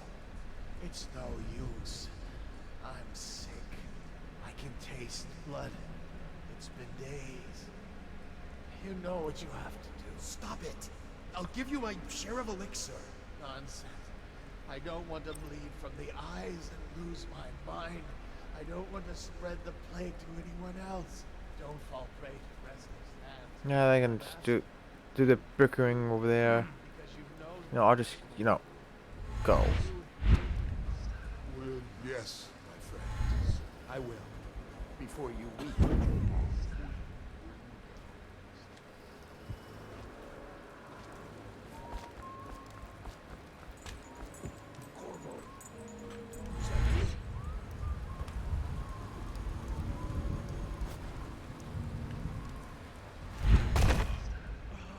Nope, that's not how it works.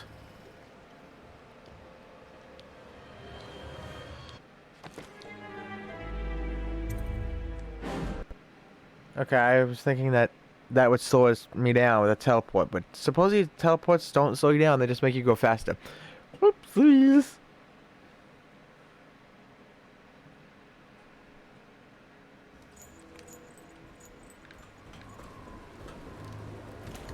Fine.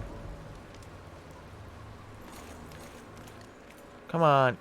Get out.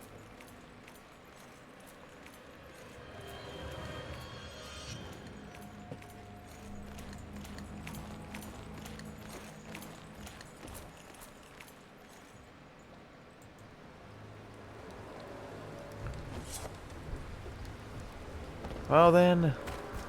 Hey Corvo, it's Samuel. Let's see if this even worked. I'm here. I probably got The way I spotted. hear it, Easily. Campbell lived a pretty posh life. Maybe it's not my place to say, but men of the faith shouldn't live like barons. Are you ready to go? Yes, I do. Yes, take me back to the Okay, Helm let's Pits go. pub.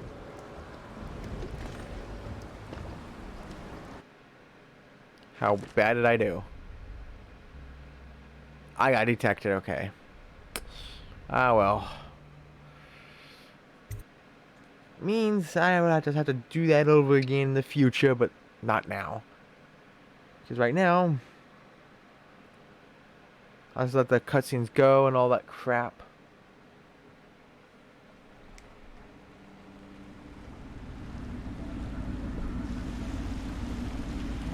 Admiral Havelock and Lord Pendleton are in the courtyard. I expect they'll want to congratulate you.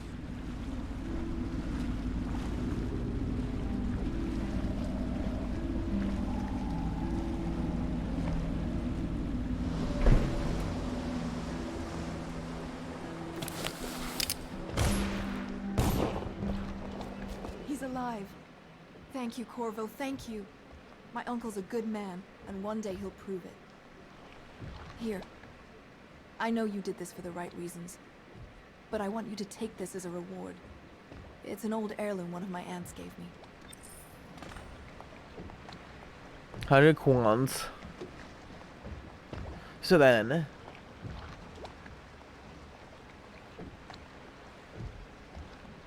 that's it. No, actually, I'll just. If this is going to work, we have to take down the Lord Regent and all of his. You did it!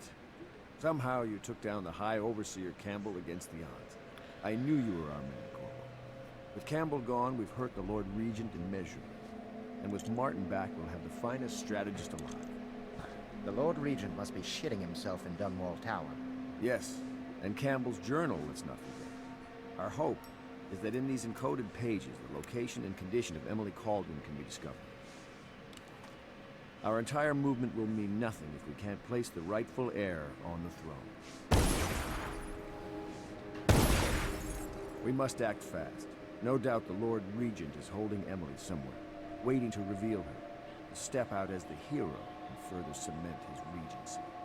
If he doesn't bring the young lady forth soon, there will be infighting among the nobles as to who should succeed the Empress. Yes, time is against us.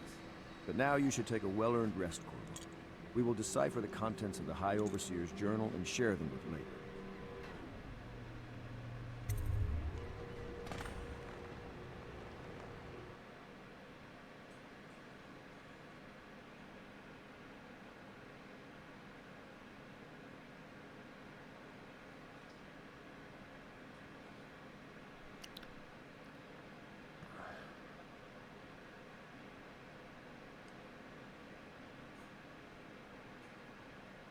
Come on.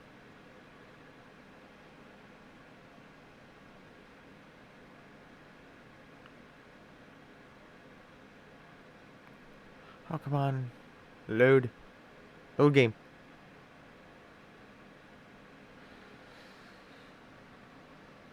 Finally.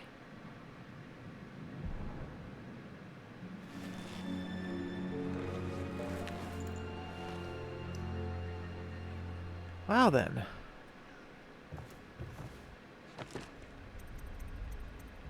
I won't save. I did bad. But that is going to be it for Dishonored. So we are going to be going into the last game, but after a break. The final game of the 24-hour stream, Aliens Isolation. And with me being slightly tired, it'd be easy to scare me. Hint, hint, wink, wink. Anyways, I will see you a little bit later in about like 10 minutes. So, 10 to 15 minutes or so. So, yeah. I will see you in 10 minutes. Alright. BRB.